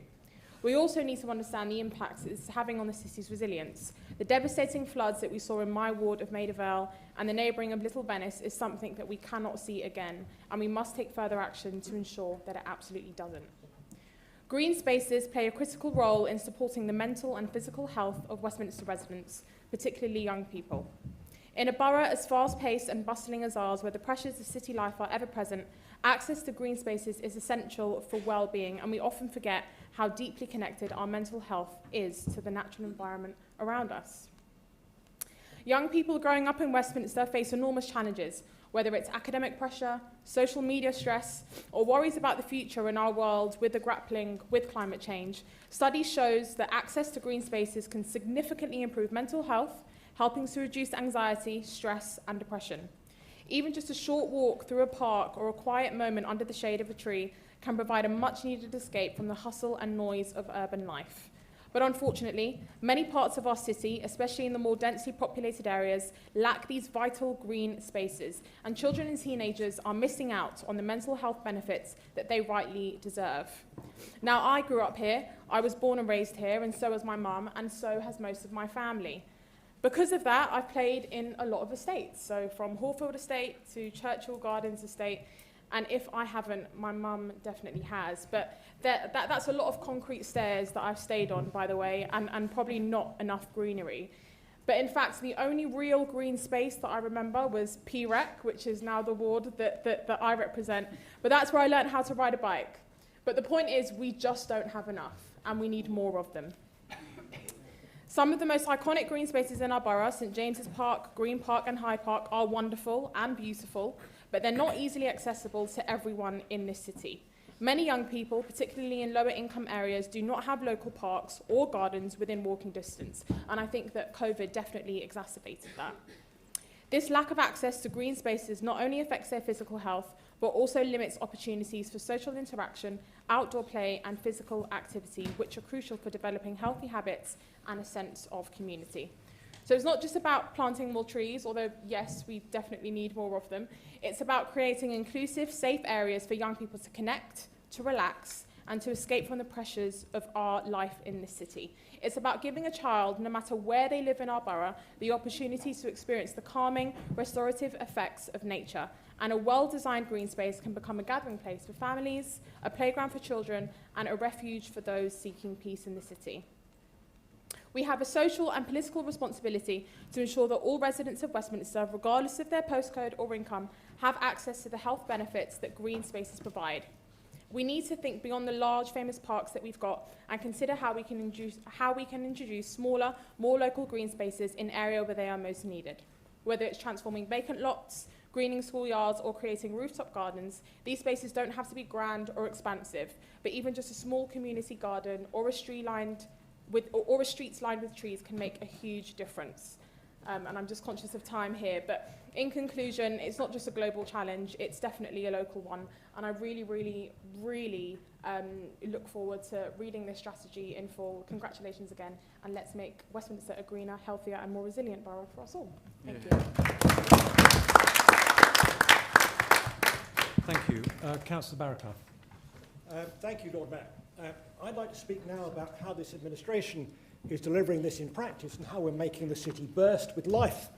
Let me talk about Greening Westminster, our programme of community grants. We're putting our money where our mulch is. It gets worse than this. We wanted to make a real impact, so we've doubled the budget to £400,000, and more money means more plants. We wanted to make it easy for community groups to deliver projects, so we included the services of a landscape gardener in the grants, money for the plants and money for someone to suggest the right mix and teachers to look after them. And to keep things fair, we've been targeting the areas in most need of some TLC thanks to the environmental justice map. Now, for some examples of how we've been sowing the seeds of change. There's another joke there. Come on, guys, you've got to listen. We gave a grant to the Covent Garden Playground and Nature Garden. The money was used to replant the playground in free-draining sandy soil with 5,000 new plants to encourage pollinators. At St John the Evangelist in Kensal Green, an unused tarmac yard and parking spaces have been transformed into a biodiversity bonanza, including a yew hedge and 2 beehives. and there are now 6 benches from which locals can sit and enjoy the buzz. Oh, geez, you're a tough crowd tonight, I tell you. My personal favourite is the Onion Garden behind City Hall on Victoria Street. What used to be just another boring paved space wedged between offices and the district line now has herbs, wildflowers, fruit trees, and mostly a cafe. £24,000 of our grant, well spent, if you ask me. But we're not stopping there, because Greening Westminster has really grown on us. We're funding 15 more projects. That's 15 more opportunities for the people of Westminster to get their green thumbs dirty. So, coming soon will be the Fitzrovia Community Centre in the West End ward, with a grant to replace damaged and worn-out planters and encourage residents on Foley Street to install window boxes. On Harrow Road, an exciting project to kickstart... Councillor Barraclough, I think you didn't... You wanted... Order, please. You wanted us to laugh at your jokes and listen to you, so now please listen to me. I did mention at the beginning we shouldn't make reference to Harrow Road or West End Ward. This is not Harrow Road, Harrow Road Ward. This is Harrow Road in West Point. An exciting project to kickstart greening and gardening activity, with local residents including replacing planters and planting bulbs. Even the bin stores are getting a makeover. And this builds on the great work to introduce new flower beds in Maida Hill Square. And don't forget about the south. We're funding new planting at Ebury and Millbank Estates and Peabody Avenue Greenery for all. Look out for the full announcement soon. Now, while community greening is wonderful, it's just the beginning. We're also working with property developers to bake biodiversity into their blueprints. Forget just adding a pot plant by reception. We're talking about developments that are green from the get-go. Now, luckily, we're pushing an open door here. Developers know that the greener the building, the higher the rent they can charge. And plants don't just improve air quality, they improve the bottom line too. A great example just down the road here at Marylebone House on Marylebone Road, a recently completed retrofit and extend office scheme with green roofs and extensive planting to the terraces.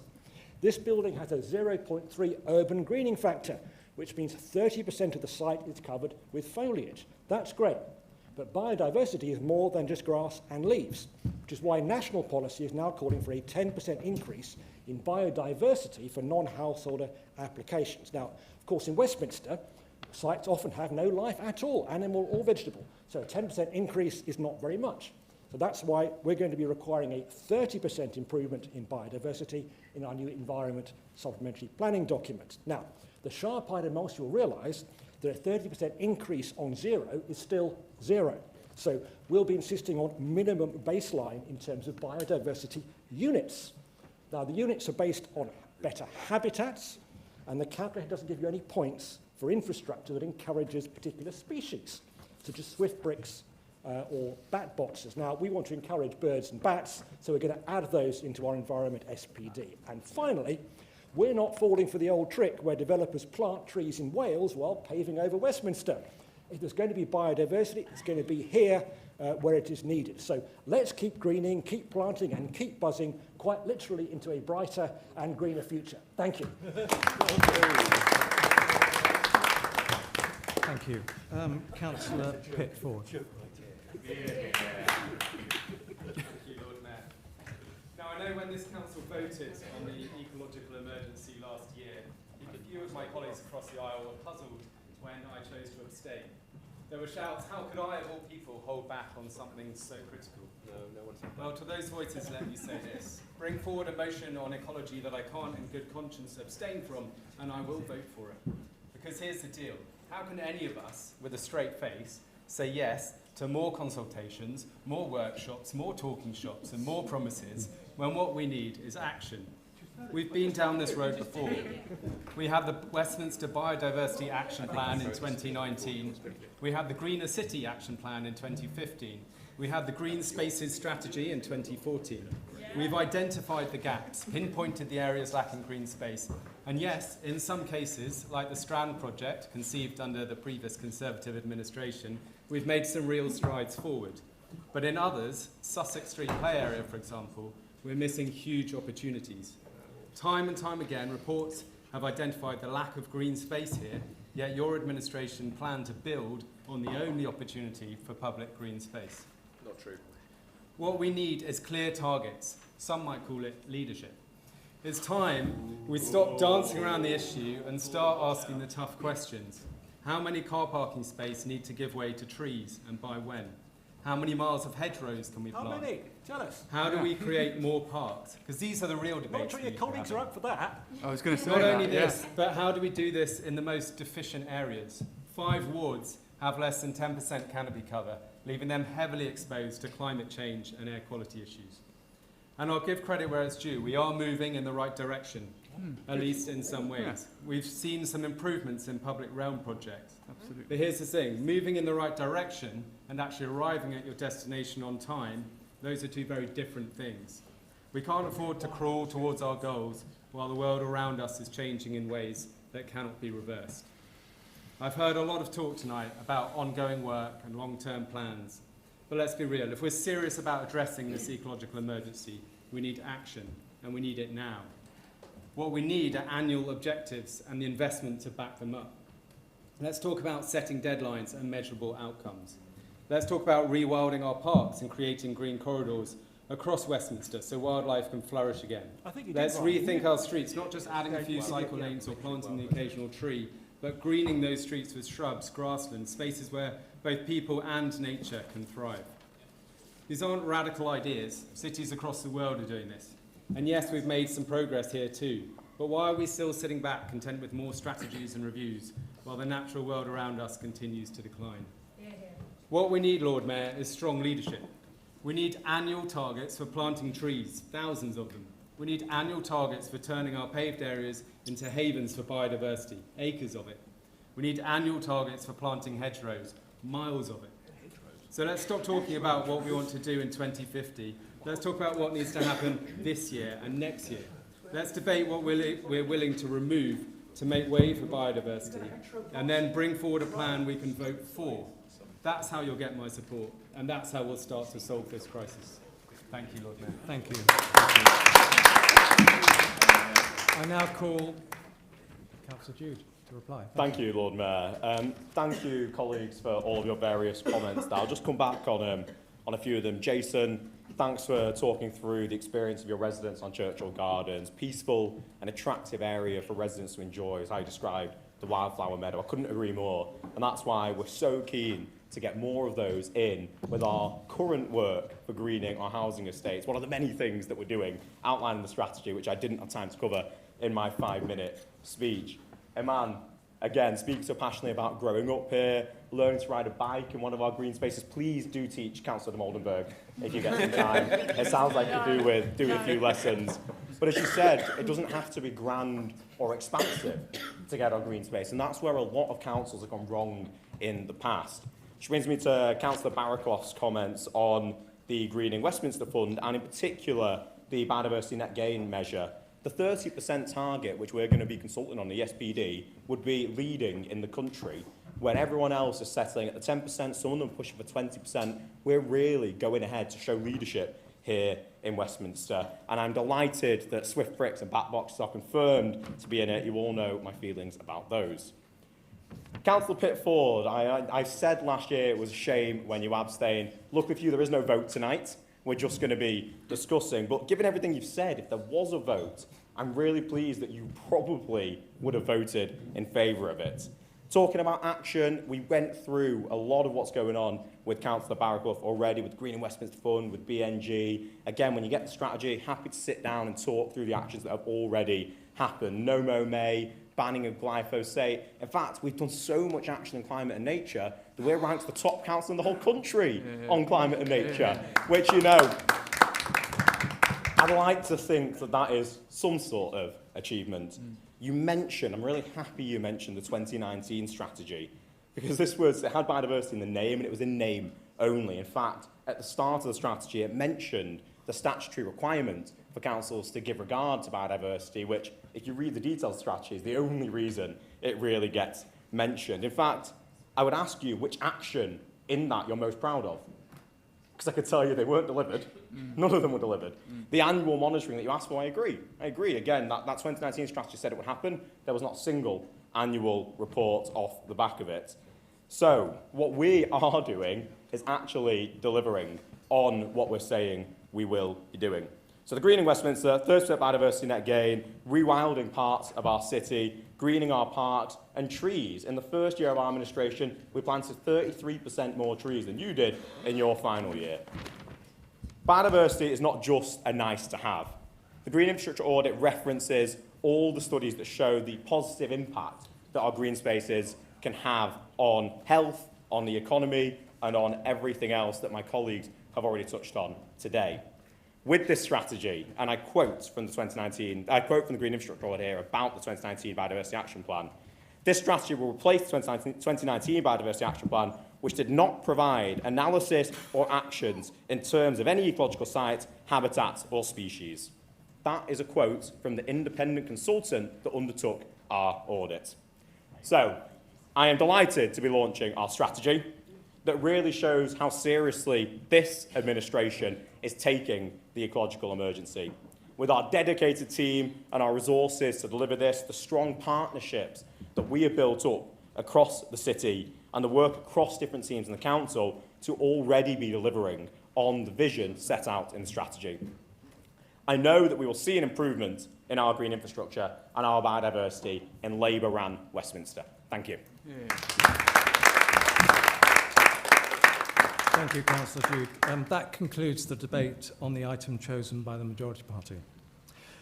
The opposition group have selected the topic ensuring sustainable and safe dockless bike and scooter hire operations in Westminster for debate as their business this evening. This is as set out in the order paper.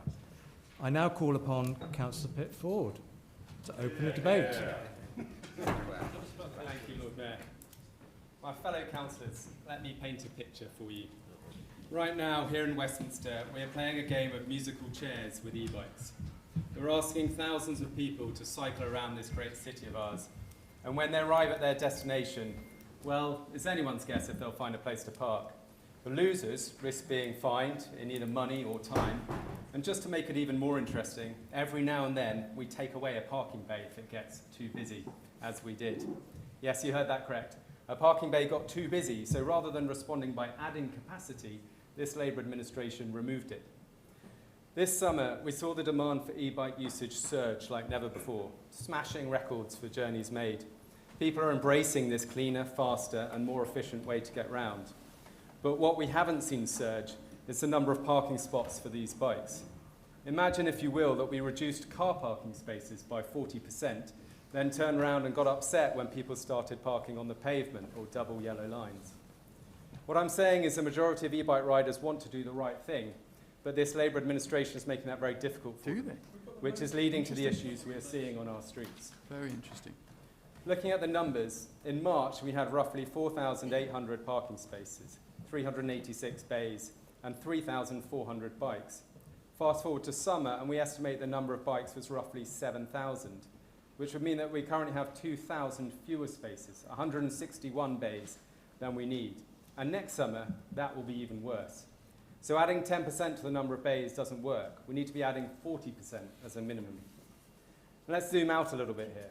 By 2040, Westminster is aiming to meet the clean air targets set by the World Health Organization. And we all know what that means. Cutting car, van, and lorry usage to as close to zero as possible. Oh, right. Of course, we'll make allowances for those who need these vehicles. But the reality is that we need to see an incredible increase in the number of journeys taken by bicycle. In preparing for this speech, I did some rough back-of-the-envelope maths. To hit those targets, we need roughly 30 times the number of e-bike journeys by 2040 than we see today. If we are to satisfy this, we need to add at least 500 e-bike parking bays every year between now and 2040. They want to encourage So when we talk about adding a bay here and there, or maybe 30 new ones in a year, this just isn't going to cut it. We need a bigger plan for this city, a vision where we transition car parking spaces into e-bike parking spaces at scale. E-bikes, when properly managed, help reduce congestion. They slash emissions and they get us moving towards a transport system more like Amsterdam, where cycling isn't just an option, it's a way of life. Unfortunately, they aren't being managed correctly, and that is what is leading to the myriad of complaints that we're all seeing in our inboxes. Our job as local government is to enable this transition, because it's happening whether we like it or not. I finished by asking the Cabinet member to commit to providing sufficient e-bike parking capacity next year, so that the pedestrians can have their pavements back. Thank you, Lord Mayor. Can I call on Councillor More Glenn? e-bikes. Conservative Party, Westminster. Thank you, Lord Mayor. As a city dedicated to improving air quality for all residents and visitors, Westminster has no choice but to promote and encourage sustainable travel options. As Councillor Pitford has just said, this is also vital for reducing carbon emissions and combating climate change. Walking is great and is the most common mode of transport for the people who live here. But for those with slightly longer journeys, the bicycle is a cleaner, greener alternative to most other options, as well as actually being great fun and certainly the quickest way to get around the city, even when, like me, you obey the rules of the road. As with every council meeting, I cycled here tonight. Due to improvements in battery technology, there's a new kid on the block, powered Dockless e-bikes and scooters. Well, actually, they're not that new. Back in May of 21, I went to the launch of the TfL scooter trial in a rather fetching bus garage in West Ham and sampled their delights for myself. Since then, e-scooters have been rather eclipsed by the wide availability of Dockless e-bikes from Lyme, Human Forest and the rest. We cannot uninvent these vehicles, nor should we want to. The numbers on our streets are a testament to their success. They open up active travel to those who have never cycled or scooted before, and this should be encouraged. It frees up road space for other users and public transport capacity for those that really need it. Recent research by Lyme estimates that 49% of Londoners between the ages of 18 to 34 rent an e-bike at least once a week. With a few notable exceptions, this is not a demographic very well represented here in this council. That does provide a massive challenge for the council on how to deal with these new, inexperienced cyclists. We need to provide a safe environment for these vulnerable road users and the infrastructure to enable them to park safely at the end of their journey. We've all seen the mass of bikes dumped on pavements, causing a blockage for pedestrians and impacting the less mobile, maybe wheelchair users or those with baby buggies. This is not an act of willful antisocial behaviour, rather the result of a lack of responsible alternatives. There are certainly irresponsible users of e-bikes, just as there are irresponsible pedestrians and irresponsible car drivers. I'm not talking here about the illegally modified, fat-tired private e-bikes used by food delivery drivers, often with no lights at night, wearing dark clothing, speeding through red lights at far more than the 15-mile-an-hour limit, with no helmet or regard for the highway code and other users. There are current laws to deal with this activity, which should be more rigorously enforced by the Metropolitan Police. The companies contracting their services should also be required to be responsible for the actions of their drivers. The issue here is the regular users of Dockless e-bikes and scooters. Surely the council has a duty to work on what it can control and encourage better behaviour, making the roads safer so there's no incentive to cycle or scoot on the crowded pavement, and provide infrastructure to enable responsible parking at the end of the journey. Hire companies do pay the council for these on-street bays, but more bays need to be provided, as Councillor Pitford said. Recently, the Labour Council in Brent issued a rather odd ultimatum, insisting they're going to ban Lyme from the borough unless Lyme provide more parking bays. Surely this is the wrong way round. Providing parking space is Brent's responsibility. In order to demand rigorous enforcement, there must be an option to park legally in bays on road space provided by the council. Only then can the council reasonably insist on rigorous enforcement against those who break the rules, as it certainly should do. Banning bicycles does not help anyone if the council is serious about addressing climate change and promoting the benefits of active travel for all. Thank you, Lord Mayor. Thank you. Councillor Hitchcock. Thank you, Lord Mayor. During tonight's debate, my colleagues have made some vital points about Dockless e-bikes and suggestions that I hope the majority party will take action on. To remind the party opposite, we now have a Labour government, a Labour mayor, and a Labour council. Yeah. There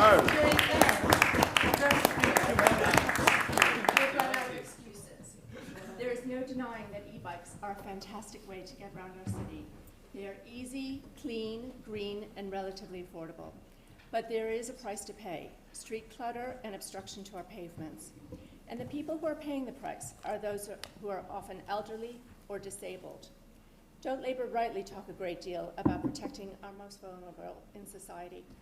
When e-bikes are dumped, literally dumped on our pavements, it poses obstacles for the disabled, as well as those with mobility issues who are left to navigate around these obstructions in what must be accessible public spaces. E-bikes and the dangerous way in which they are left has become the #1 issue in many parts of our city, including Knightsbridge and Belgravia.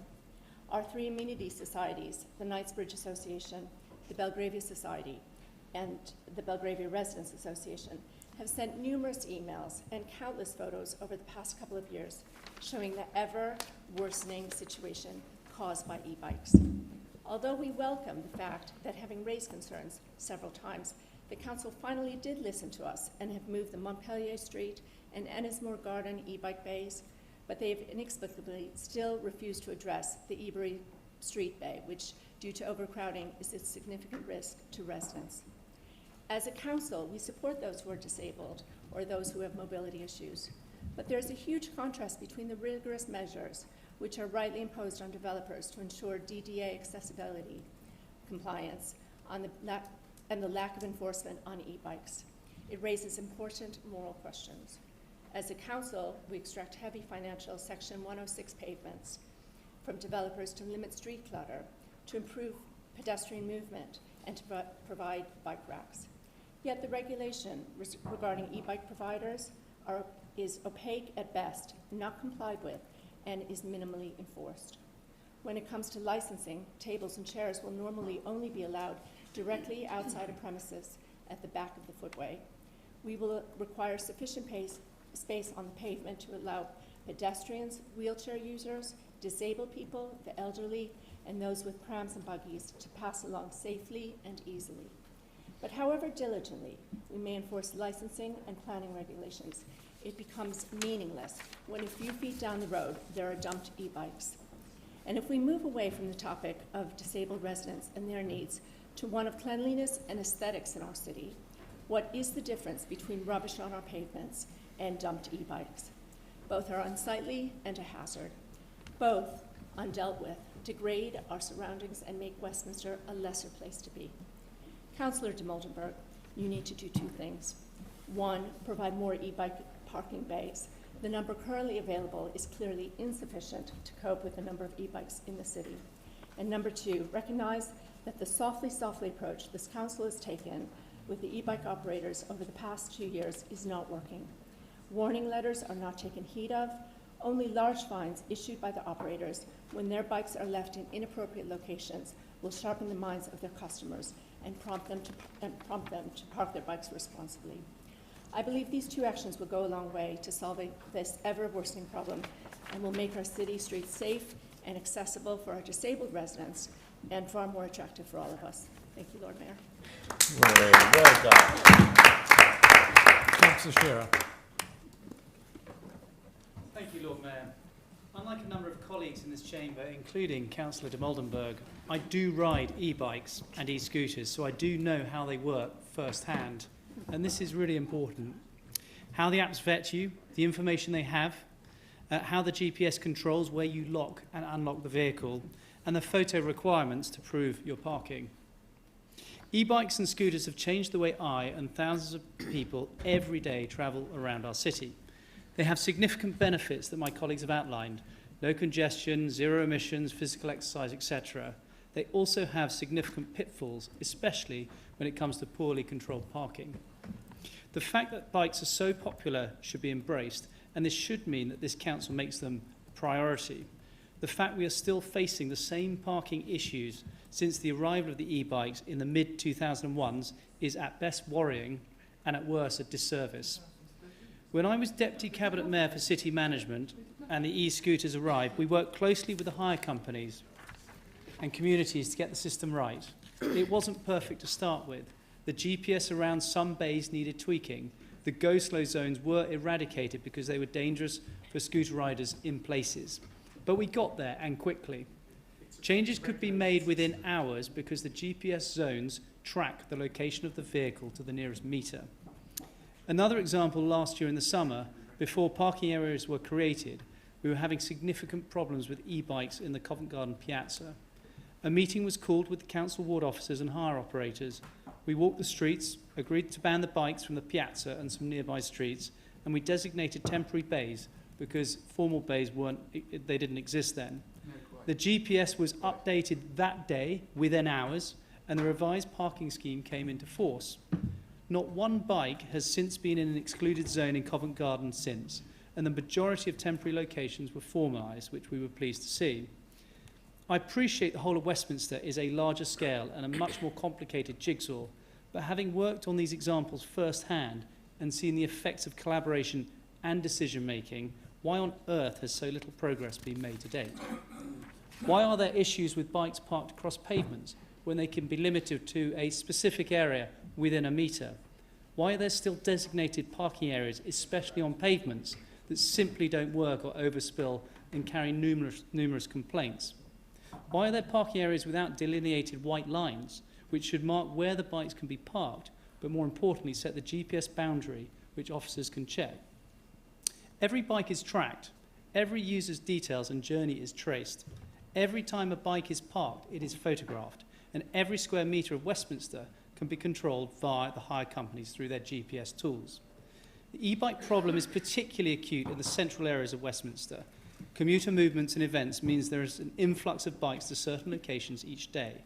We have the data since 2021. Either we aren't asking the right questions, or we aren't using the data or the technology to control the situation, because we should be on top of this by now. The lack of effective and controlled e-bike parking is a massive problem for residents, visitors and workers. In particular, Tim, Louise and I have had numerous emails from concerned residents, many with mobility issues or who are visually impaired, who are experiencing a dangerous environment in their public realm. Is this fair? No, of course it isn't. We even had a preemptive email from a concerned headmistress in June. She was worried her 200 pupils wouldn't be able to easily access a local theatre to undertake their primary school play because of obstructions by e-bikes. Have we really got to the stage where preemptive requests are being made on this basis? Tonight, we, the Conservative group, want to draw a marker in the sand. Tonight, we have brought this debate to Council. Everyone has had enough. We are seeking a material response to improve the situation. Less non-action and excuses and more solutions. Pragmatic interventions using technology, data, white lines and enforcement. A council that can make this work for everyone and one that isn't shy in holding operators to account. Thank you. Hooray. Thank you. I now call on Councillor de Mildenburg to reply. Thank you, Lord Mayor. I think there's a measure of agreement. We all want more e-bike journeys. We all want to encourage cycling. Some figures. In July this year, there were 675,000 e-bike journeys in Westminster, more than double the 300,000 just a year previously. And the situation is that we have a network of 346 parking spaces for hire e-bikes which was installed over the past year, providing a total of 3,400 e-bike parking spaces. It's the largest and most comprehensive e-bike parking network in London. In comparison, Brent has been mentioned, that has no e-bike parking bays at all. And that's why they have a massive problem of parking all over the pavements. Councillors Shearer, Pitford and Hitchcock all called for more parking bays. And we are delivering more parking bays. But I'd like for those three councillors to tell us which parking bays in their ward that residents currently use, which residents' parking bays they will call for removal of, because my experience is that the complaints I get about e-bike parking bays, needing to be removed all come from Conservative councillors.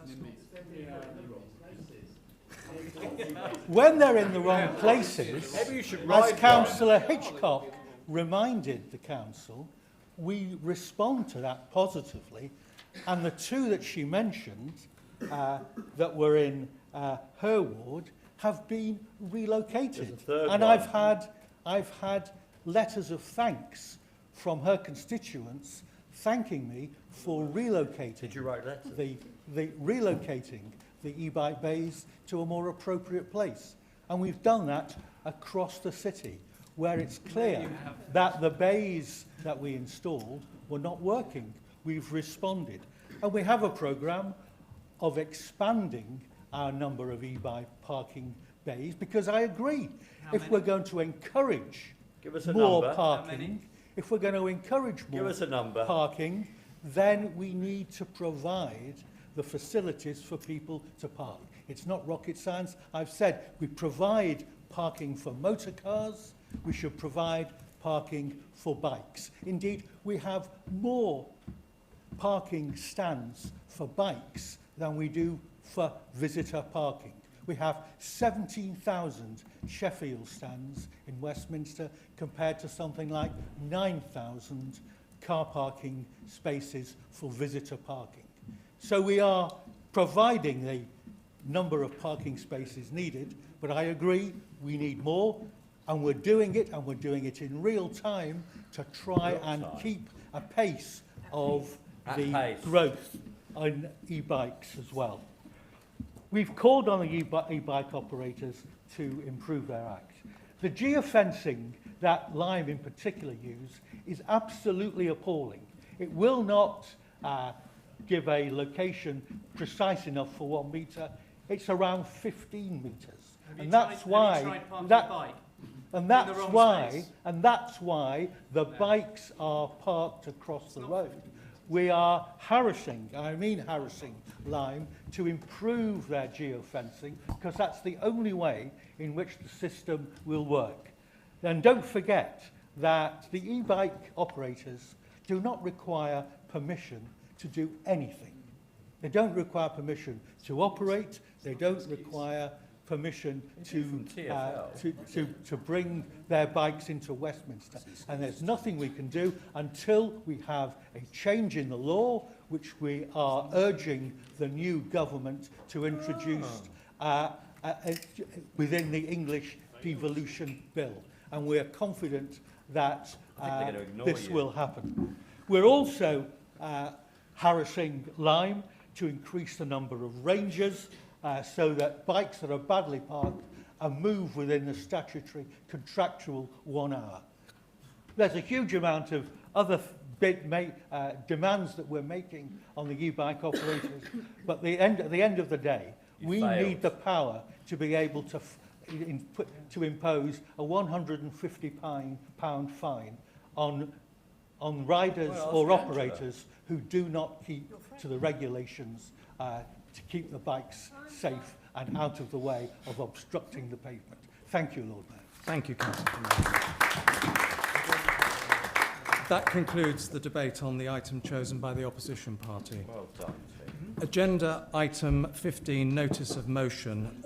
The motion this evening has been submitted by the opposition party and is entitled Winter Fuel Allowance and Protecting Pensioners from Fuel Poverty. There will be a single debate on this motion and the amendment, which is tabled on the order paper.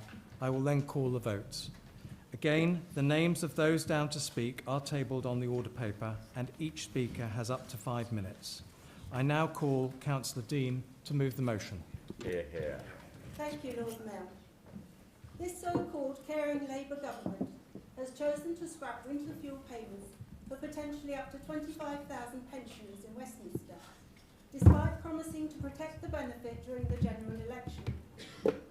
The DWP has just published its equality analysis of winter fuel payment cuts that revealed 71% of disabled pensioners and 83% of the over 80s will lose this benefit. This cruel measure, to means test this vulnerable group, is the wrong policy choice. and one that will potentially jeopardise the health as well as the finances of millions of older people this winter. The last thing that they or the NHS needs. Labour's own assessment in 2017 said that means testing winter fuel payments will kill 4,000 elderly pensioners and undoubtedly will put a major strain on the NHS this winter. Winter fuel payments is an annual tax repayment for pensioners born on or before the 22nd of September 1958 for the tax year 24-25, and the payment is up to £300 for a single person. However, if you have a state pension and a small occupational pension worth over £12,000 per year, you are not entitled to the benefit. Can anyone here in this chamber tonight live comfortably on £12,000 a year? It is claimed that up to 800,000 pensioners are entitled to pension credit, which would guarantee them the winter fuel allowance as well as a council tax discount, a free TV licence if you are over 75, help with NHS dental treatment, glasses and transport costs to hospital. Many vulnerable pensioners are very proud and reluctant to claim benefits, but even if they do, the pension credit application form is 24 pages, 15 sections and 243 questions. This is enough to put off tech-savvy people, but for the elderly, this is a daunting, confusing process. There is no chance all 800,000 eligible pensioners will claim what is rightly theirs. So job well done by the Chancellor Rachel Reeves. With all these facts and figures, it's easy to forget we are talking about real, vulnerable elderly Westminster residents. Yep. Let me tell you about Jerry, who is 88 years old and has lived all his married life in social housing in Little Venice. He worked hard for his family and eventually was able to purchase his flat through the Right to Buy scheme. He worked full-time until he was 72 and only retired due to ill health. He continued to volunteer in his community and was chairman of the Westminster Residents Association and was an unpaid magistrate until he was 78. He is now a widower, living on his own with a state pension and a small occupational pension of £130 a month, which takes him over the means-tested limit. Jerry is fiercely independent and wants to carry on living in his own home, where he has many friends and is a valued member of his local church. Jerry's ill health meant that he needed help with his mobility, and I have been working for the last 18 months to get him an automatic front door, and since a bad fall in April this year, a stair lift on the ground floor of his block. Despite constant nagging and bringing this case up at 2 P&S committees, Jerry is still confined to his flat, as the Home Improvement team and the Aids and Adaptions team under this Labour administration is not fit for purpose.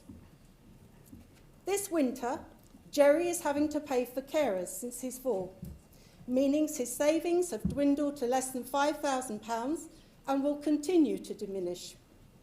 He is trapped in a flat where he will find it harder and harder to heat because of his crime of having worked hard all his life and having a small occupational pension.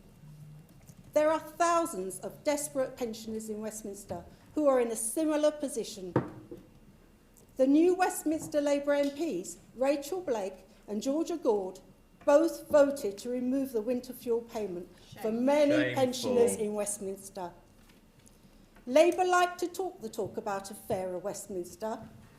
As I have spoken in this chamber before, they are not fair to our adults with learning disabilities and our most vulnerable children. Now they are actively being unfair to our most vulnerable pensioners. Shame on Labour. Thank you, Councillor Dean.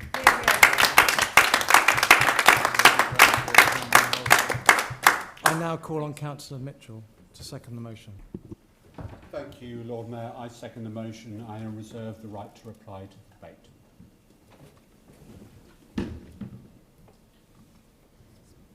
Lord Mayor, I wish to raise a point of order. under section 2.15 of the council meeting procedure rules, I believe the amendment to be moved by Councillor Hugg negates the motion and as such can be ruled out of order. Negates is not defined within the Constitution. It is entirely within your interpretation. Please rule the amendment out. Well, thank you, Councillor Swaddle, for putting the new Lord Mayor on the spot like this. And for raising a point of order, suggesting that the amendment set out in the order paper directly negates the original motion. As you rightly say, section 2.15, paragraph 3 of the council meeting procedure rules sets out that the ruling of the chair on a point of order is final and shall not be open to debate. You wouldn't expect me to make the decision without consulting the more senior members of the council, your choice. Most notably the Chief Executive and Monitoring Officer, which I have done, and I've taken due regard from the advice that they've given me. So therefore, based on their advice, and their advice is important, I do not uphold the point of order, meaning that the amendment stands and may continue to be debated before being put to a vote. Thank you. Councillor Hugg, would you like to move the amendment to the motion, please? Thank you very much, Lord Mayor, and thank you very much for showing the commitment to due impartiality from the Chair that we hope for all members of that role. So thank you very much. And I want to talk now about the work that the Council has been doing over recent years to provide for those most vulnerable in our society. I want to mention his government. We are going to talk about the ways in which over the last 2 years we have put cost of living support at the heart of this administration's programme.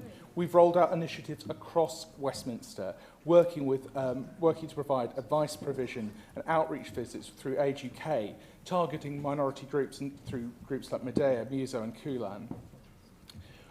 We've been working with food banks and other institutions and voluntary sector organisations in the community who are providing direct support to the elderly and most vulnerable in our city. We know that many pensioners are not receiving the benefits that they are fully entitled to. With this in mind, we're working to address barriers that prevent residents who are eligible for pension credit from claiming. We believe this to at present be around 413 households in Westminster through rigorous targeting, and each will be receiving a further letter highlighting this in the next few weeks if they've not done so already. Earlier this month, we participated in the National Pension Credit Take-Up campaign using our media channels. With support from Age UK, 400 letters were sent in 2023, which resulted in an extra 134 claims for pension credit, and a further 500 letters were sent out earlier this year. We are keeping on working to target pensioners who are eligible for pension credit but have not been claiming it. We will work hard before the December 23rd deadline to make them aware of what's available, and we'll make sure that council services are actively pushing this support so make sure that people who need it are getting it. We know that within the borough around 8,800 households are in receipt of universal credit, and 1 in 4 children are living in poverty. So across the piece, we've been delivering £23 million in support, about half coming from the hardship funds, which the government has now extended, and also half from our own funds. These initiatives have gone from the work that we've talked about a lot about targeting help for families with our free school meals initiative, but as I said, it has also focused on issues like energy and debt advice.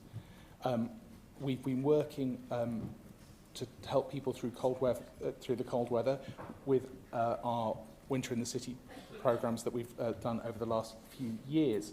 We are bringing in £130,000 this year to support winter activities, which will particularly help the elderly and vulnerable in our city over the winter. In 2022, 32% of people were supported through this campaign were over 60 and older, and we're particularly doing extra work to target them this year to help provide them with more warm meals and core support activities in the winter.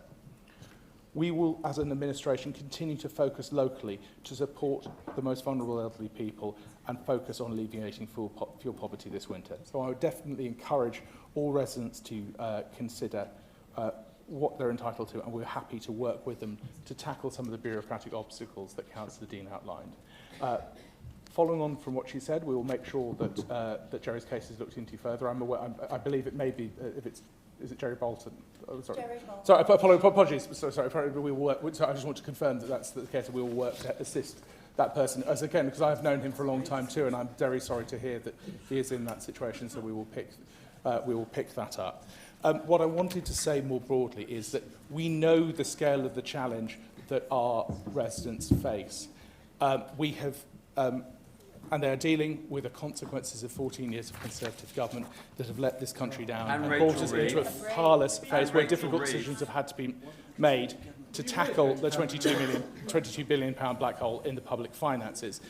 We need to make sure that support is being targeted at a national level and local level to those who are most in need. So I'm proud of what we have been able to do as an administration to assist local people, and we will continue to find new ways in our communities to assist them. We will continue to do that over the years ahead. So I look forward to further contributions on this debate, because we're open to what we can do, ideas that we can do in our community here to make a difference. I now call on Councillor Butler Thalassis to second the amendment of the motion. Thank you, Lord Mayor. Being in power is much tougher than being in opposition, and that's as much true for our administration as it is for the government.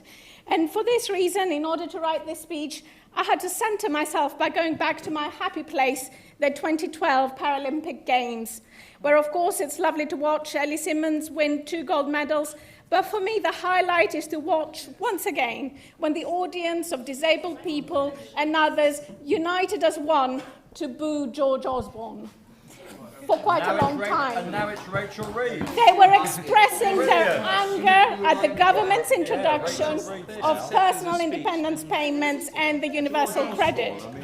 Both of these reforms made the lives of disabled people and other vulnerable groups harder, and particularly the fact that universal credit can only be claimed online was particularly damaging for people who are digitally excluded, like many older people. And of course, the government introduced 2 of the worst, most punitive policies to harm poor people. The eugenics-inspired 2-child benefit limit with its infamous rape clause and the benefit cap. So my take on this motion to the opposition is you really want to go there? You really want to rehash Conservative governments have done to attack and damage poor people, or everything you have done when you were in power to attack and damage poor people. Because you can do that. Now, with regard to the winter fuel allowance, am I happy that this had to be restricted to the poorest pensioners? No, I'm not. I prefer universal benefits. They are better. That's why I'm so glad that the free school meals we have in Westminster is a universal benefit. Unfortunately, universal benefits cost a lot more than targeted benefits. It was the Labour government that introduced the winter fuel allowance as a universal benefit in 1997. And it was Conservative governments that raised the age eligibility twice. But Conservative governments have handled the economy so badly that we can no longer afford many universal benefits. It's a shame. But the responsibility for this squarely lies with the Conservative government of the last 14 years, with their failed policies of austerity, Brexit, and the mini Brexit, of course! Of course! With the endless corruption scandals that have destroyed our economy to the point that we have to cut one of the few remaining universal benefits we still have. And during those 14 years of Conservative governments, this council did the bare minimum to protect our most vulnerable residents. Instead, they cut services they didn't have to. You cut our youth clubs, our voluntary sector funding. You closed our housing offices. You didn't build enough homes. You let repair services deteriorated. And you wasted What about Rachel Reeves? Your side have delivered nothing. Whereas this administration prioritised dealing with the cost of living crisis as soon as we were elected. Key to this was income maximisation, ensuring that our poorest residents were finding out about which benefits they were entitled to and getting the maximum amounts that they can. Our existing advice contract does very well, and for every £1 we spend, Westminster residents receive £4 extra in benefits. And cabinet members We more. can all applaud Age UK and other providers for the excellent work they do in this sphere. We also put in an extra £400,000 to fund additional advice services in 11 organisations. For example, we funded Age UK to also visit older people in their homes to increase the take-up of pension credit. We funded organisations to recruit advice workers who speak community languages to ensure that older people who don't speak English and who are not literate can also claim pension credit and other benefits. We put an additional £130,000 funding in food banks and food pantries to ensure the residents can access these consistently, but at the same time they will receive advice on benefits, fuel poverty and income maximisation. Of course, there is more that we must do and we will do. As soon as we get the guidelines of the Household Support Fund, which the Labour government has now funded, we will look to prioritise pensioners near the threshold of the pension credit. We will work together with the voluntary sector to ensure our residents receive the best possible advice and have access to free or affordable food and warm spaces. But because of the work we have done already, our residents are in a much better position than they would have been if the Tories were still in power, in government, or the local authority. And you have told me before that you don't think that services that encourage people to claim benefits are worth. Councillor Butler-Falassis, I did like... Very old message. I allowed Councillor Dean an additional 10 seconds. I've allowed you 12 seconds. Thank you. I now call on Councillor Noble. Thank you, Lord Mayor. Look, the very idea that the minority party opposite are champions or even cheerleaders for older residents is laughable, bordering on insulting. From 2010, the most vulnerable in our community suffered 12 years of Conservative austerity, right up until Liz Truss's omni-shambolic mini-budget in 2022, when things really took a turn for the worst. In an effort to cut taxes, the Tories torpedoed the economy, causing spiralling inflation, increased interest rates, and ensuring fiscal drag on all of us. And that includes a big impact on older people. Labour government. Somebody told me that. Yeah, for 2 months, Tone. 2 months. How long were you in power for? Come on, look at me when I'm talking to you. 2 million more pensioners became forced to pay income tax in the last 3 years of Tory misrule. For an elderly couple on minimum income, the amount of income tax they pay has tripled, from £297 to £949 per year in the same 3 years. That knocks the winter fuel allowance into a cocked hat. Oh, so that makes it okay, does it? You could have spoken on this topic No if you comment wanted on to. Rachel Reeves? Why would I talk about Rachel Reeves when you've been in power for this long? Oh, God. Why would... Are you completely oblivious to the state of the nation's economy that your party left us in? Completely oblivious to that. Give it 5 years. Are you a NEET now, Tony? What do you do since the last election? Have you got a job, or how do you contribute? Councillor Noble, we don't want to get personal, please. Thank you. 15% of Westminster residents over 50 now live in the private rented sector, a figure that's rising. Despite promising to end Section 21 evictions in 2019 and achieving nothing, it's the new Labour government who will actually do so. And within 12 months of coming into power, providing reassurance to this currently most insecure of tenures, where nationally 1 in 3 pensioners are living in poverty. The Tories' motion, as they proposed it this evening, is a particularly fine example of spilling wine on the carpet and trying to sell you a mop. They love to pretend that they are fiscally responsible, but time and time again, this is an utter fallacy, locally and nationally. The only difference is the scale and the volume. Here, under the Conservatives, we had a £6 million mound, and there in Westminster, they spent £40 million. They spent £40 million on helicopter rides for Rishi Sunak. Here we had £20 million on Oxford Street consultants with nothing to show for it, And there they spent £465 million on extra advertising of government policies leading up to an election. Here in Westminster, the Conservatives spent £1.4 million on not building a library on Luxborough Street. There, Sunak wasted £11 billion by spending too much on servicing the national debt. We've already shown, as NAFSICA has set out, what this Labour administration is doing here in Westminster. And it's a lot more than the Tories ever had the gumption or the imagination to do. The people of Westminster won't be hoodwinked by the Conservatives, and neither will we.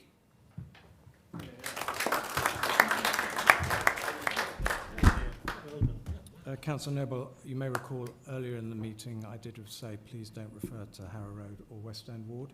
I think you made reference to Oxford Street. Thank you for that. Please next time listen. Thank you. Not allowed to mention Oxford Street. I'll call you to speak. Thank you.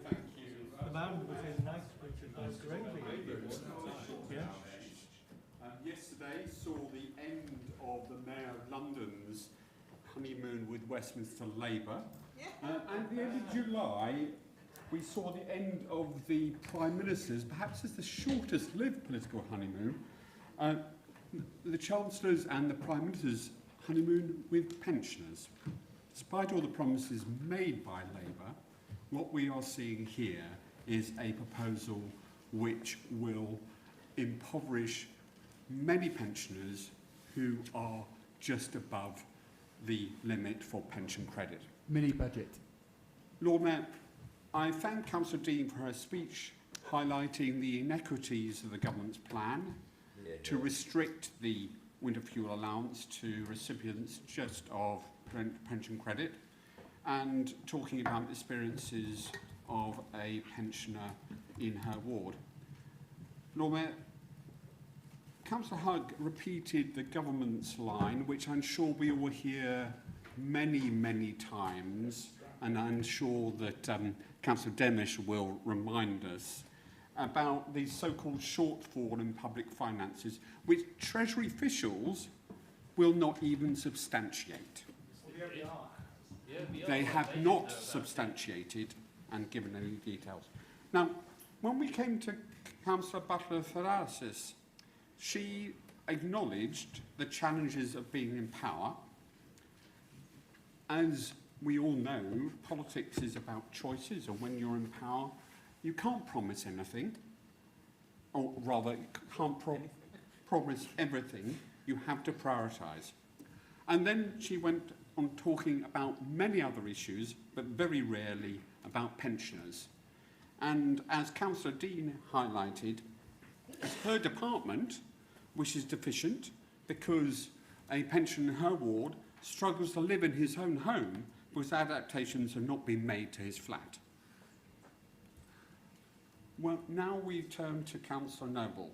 And rather like Councillor Butler-Thalasis, we had a litany of woes, not addressing the winter fuel payments or the issues of pensioners, and hearing about renter issues and various other things in his portfolio, but nothing to do with his motion. And when it comes to the amendment proposed by the Labour group, the Conservative group will not be supporting the amendment, as we do believe it does not properly hold the government to account. Lord Mayor, thank you.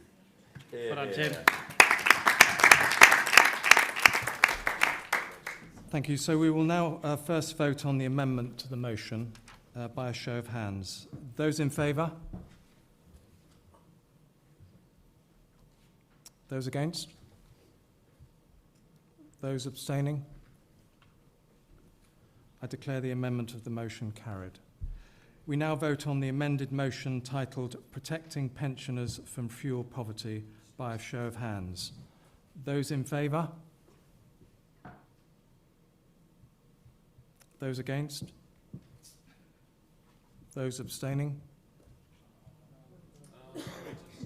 I declare the amended motion carried. We will now move on to vote on the recommendations of the report listed under agenda item 11 and entitled Updated Westminster Adult Education Service Instrument of Governance Report. The recommendations are deemed to have been moved and seconded. By a show of hands, can I ask those in favour?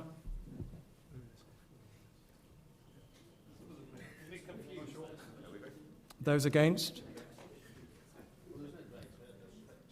Those abstaining? I declare the recommendations agreed. We will now vote on the recommendation of the report listed under agenda item 12 and entitled Annual Report of the Audit and Performance Committee. The recommendation is deemed to have been moved and seconded. By a show of hands, can I ask those in favour? Those against? Those abstaining?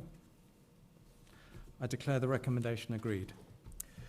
We now move on to vote on the recommendation of the report listed under agenda item 13 and entitled Policy on Disclosure and Barring Service Checks for Councillors.